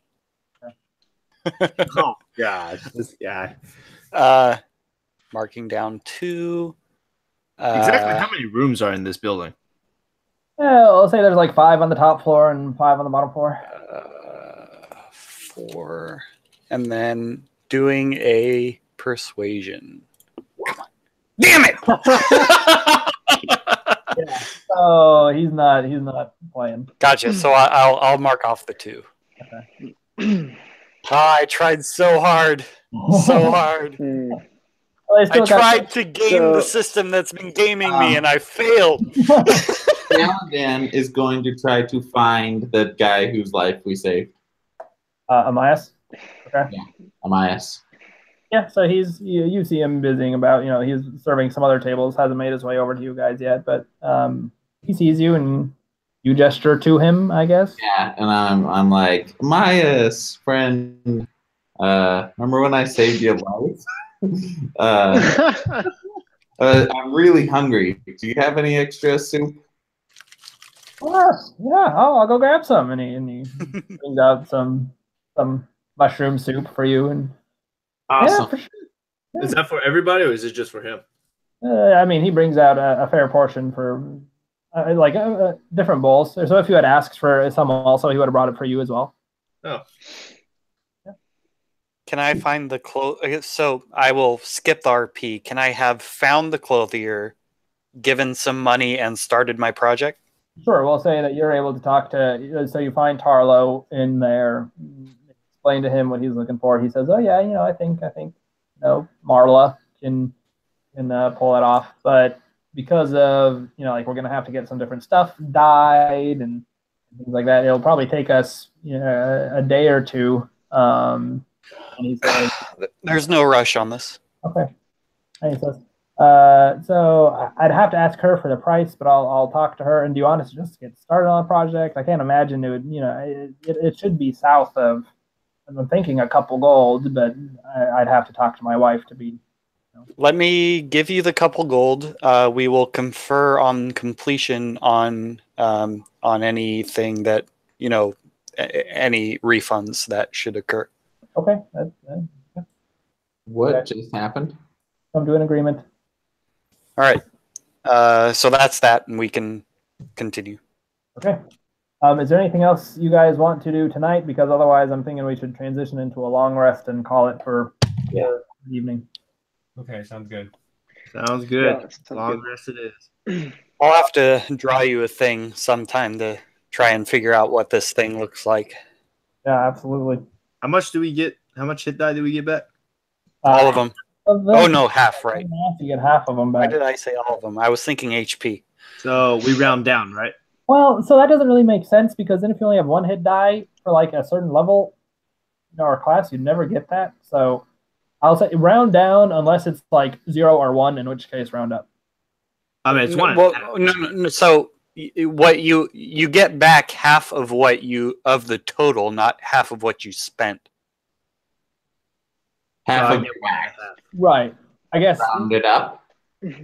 That's a way to round it down so that you will always get at the minimum of 1 hit die if you're like on the cusp. So my max is 3. I'll only get 1 hit die back. Yeah. Yeah. I see where the confliction resides. Yeah, Under long rest, you get 1 hit die back. Wow. I think for hit die, I'm fine with rounding it up. It'll still only be half, but you guys can grab 2 instead of 1. Like, Okay.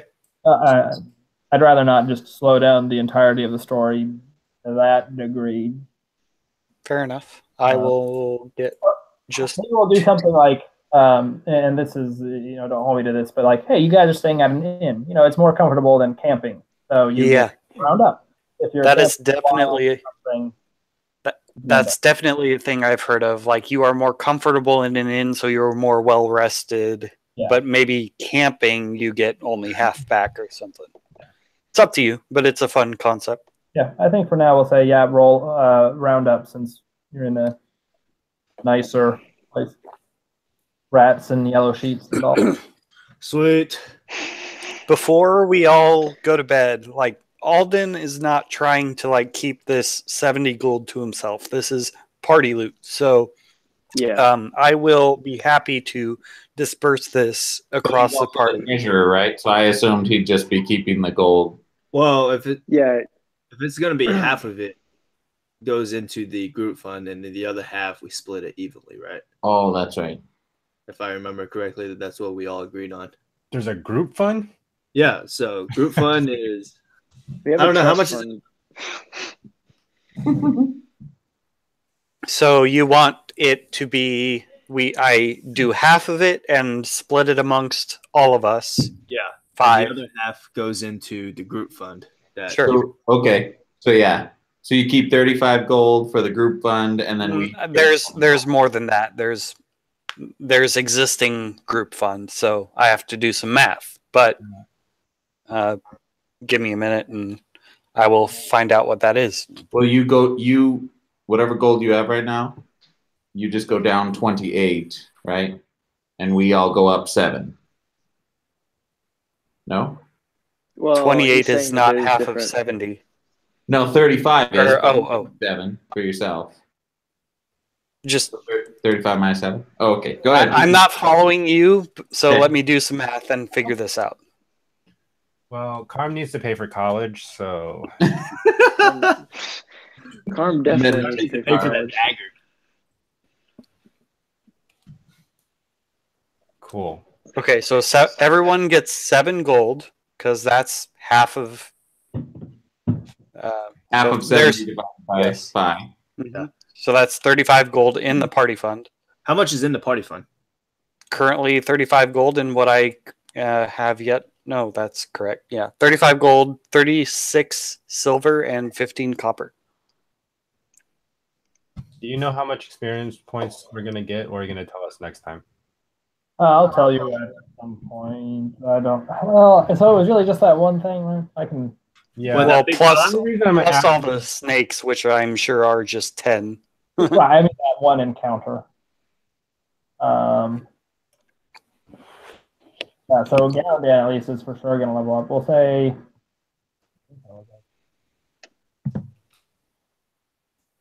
Guys did end up adding quite a lot of ads. 470.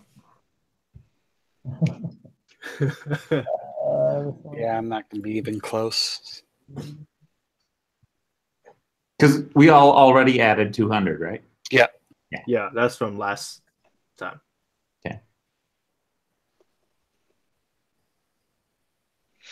Oh, 225. 225. Not bad. Come on, why couldn't you give me 50 more? Wait, is he about to level up? So what's my experience for next level then? Did you just level up? I did. Fuck you. Oh my gosh. I just need a little more. 6,500. Whoa. So you Big don't jump. start over at 0, right? You keep what you have. Just your next one is 60. Oh, okay. Okay, cool. I'll work through my leveling up at some point. 245. I need that much to level. I wanted to So work on on my like leveling up as spells and well. everything, that would be sweet. I'm sorry, what? Cade, if you send me info on exactly what that does for you. Okay. 245 more. Hey, maybe if you guys get through the tunnels. For you. Let's go back in and hit a bunch of things real quick. Bunch of balls and some balls.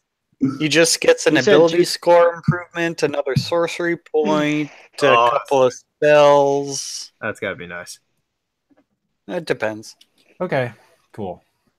Cool. You said 225, right? Yeah. Yeah, 225.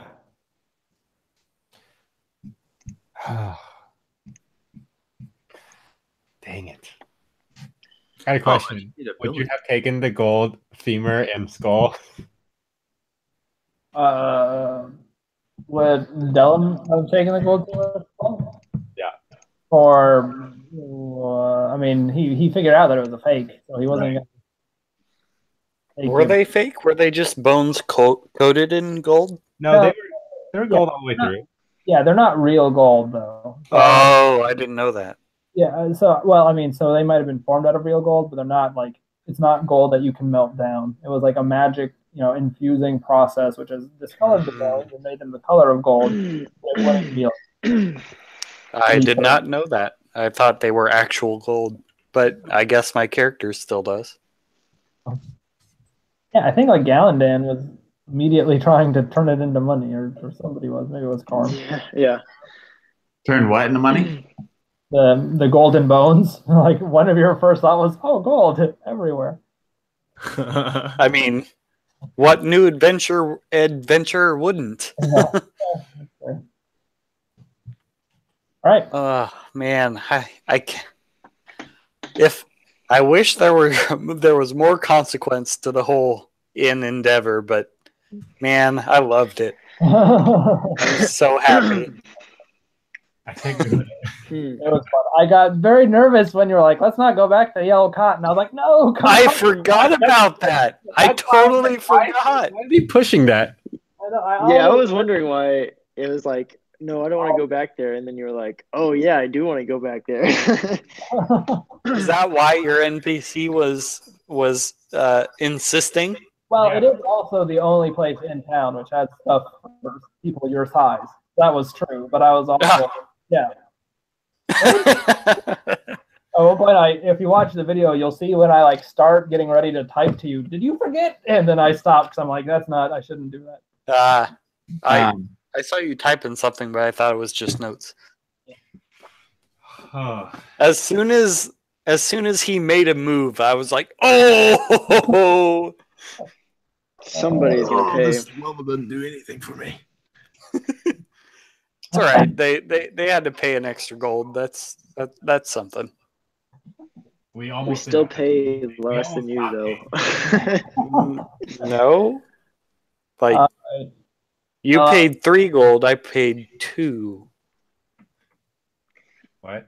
Well, they paid 3 yeah, together. we just paid together. I mean, I guess if you shared a room, yeah. I like my solidarity. Is Alan still gonna stay in the room next to Carms? I guess I don't know. I don't know what was available. I'm You're sure all- we'll you're be all- hearing a lot of rats. Probably.